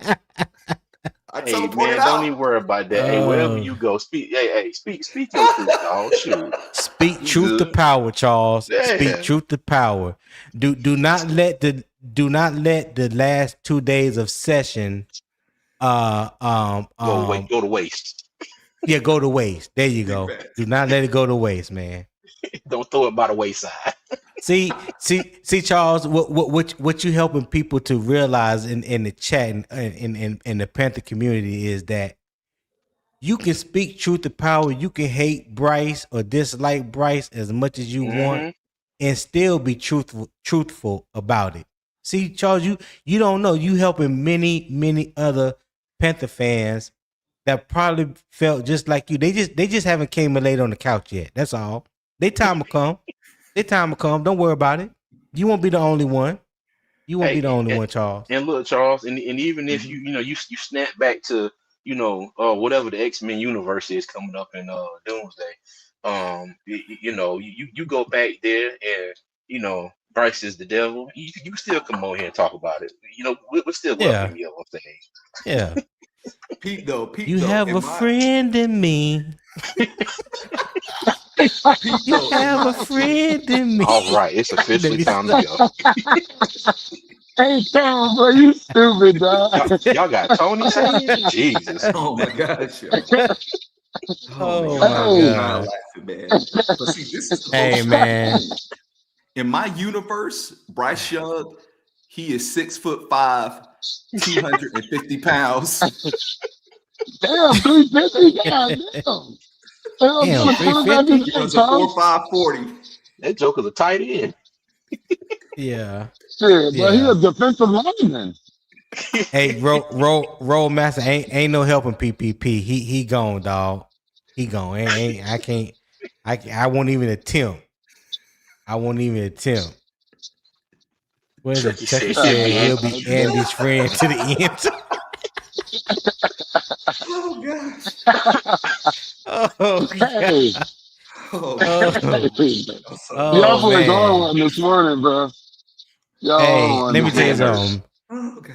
Hey, Freedom Friday has been all that I hope it would be, man. It has definitely been a pleasure. Shout out to everybody that was on the panel today. Cat Daddy, Big Zip, Charles Xavier, Poppin. Who else? I think that was pretty much it.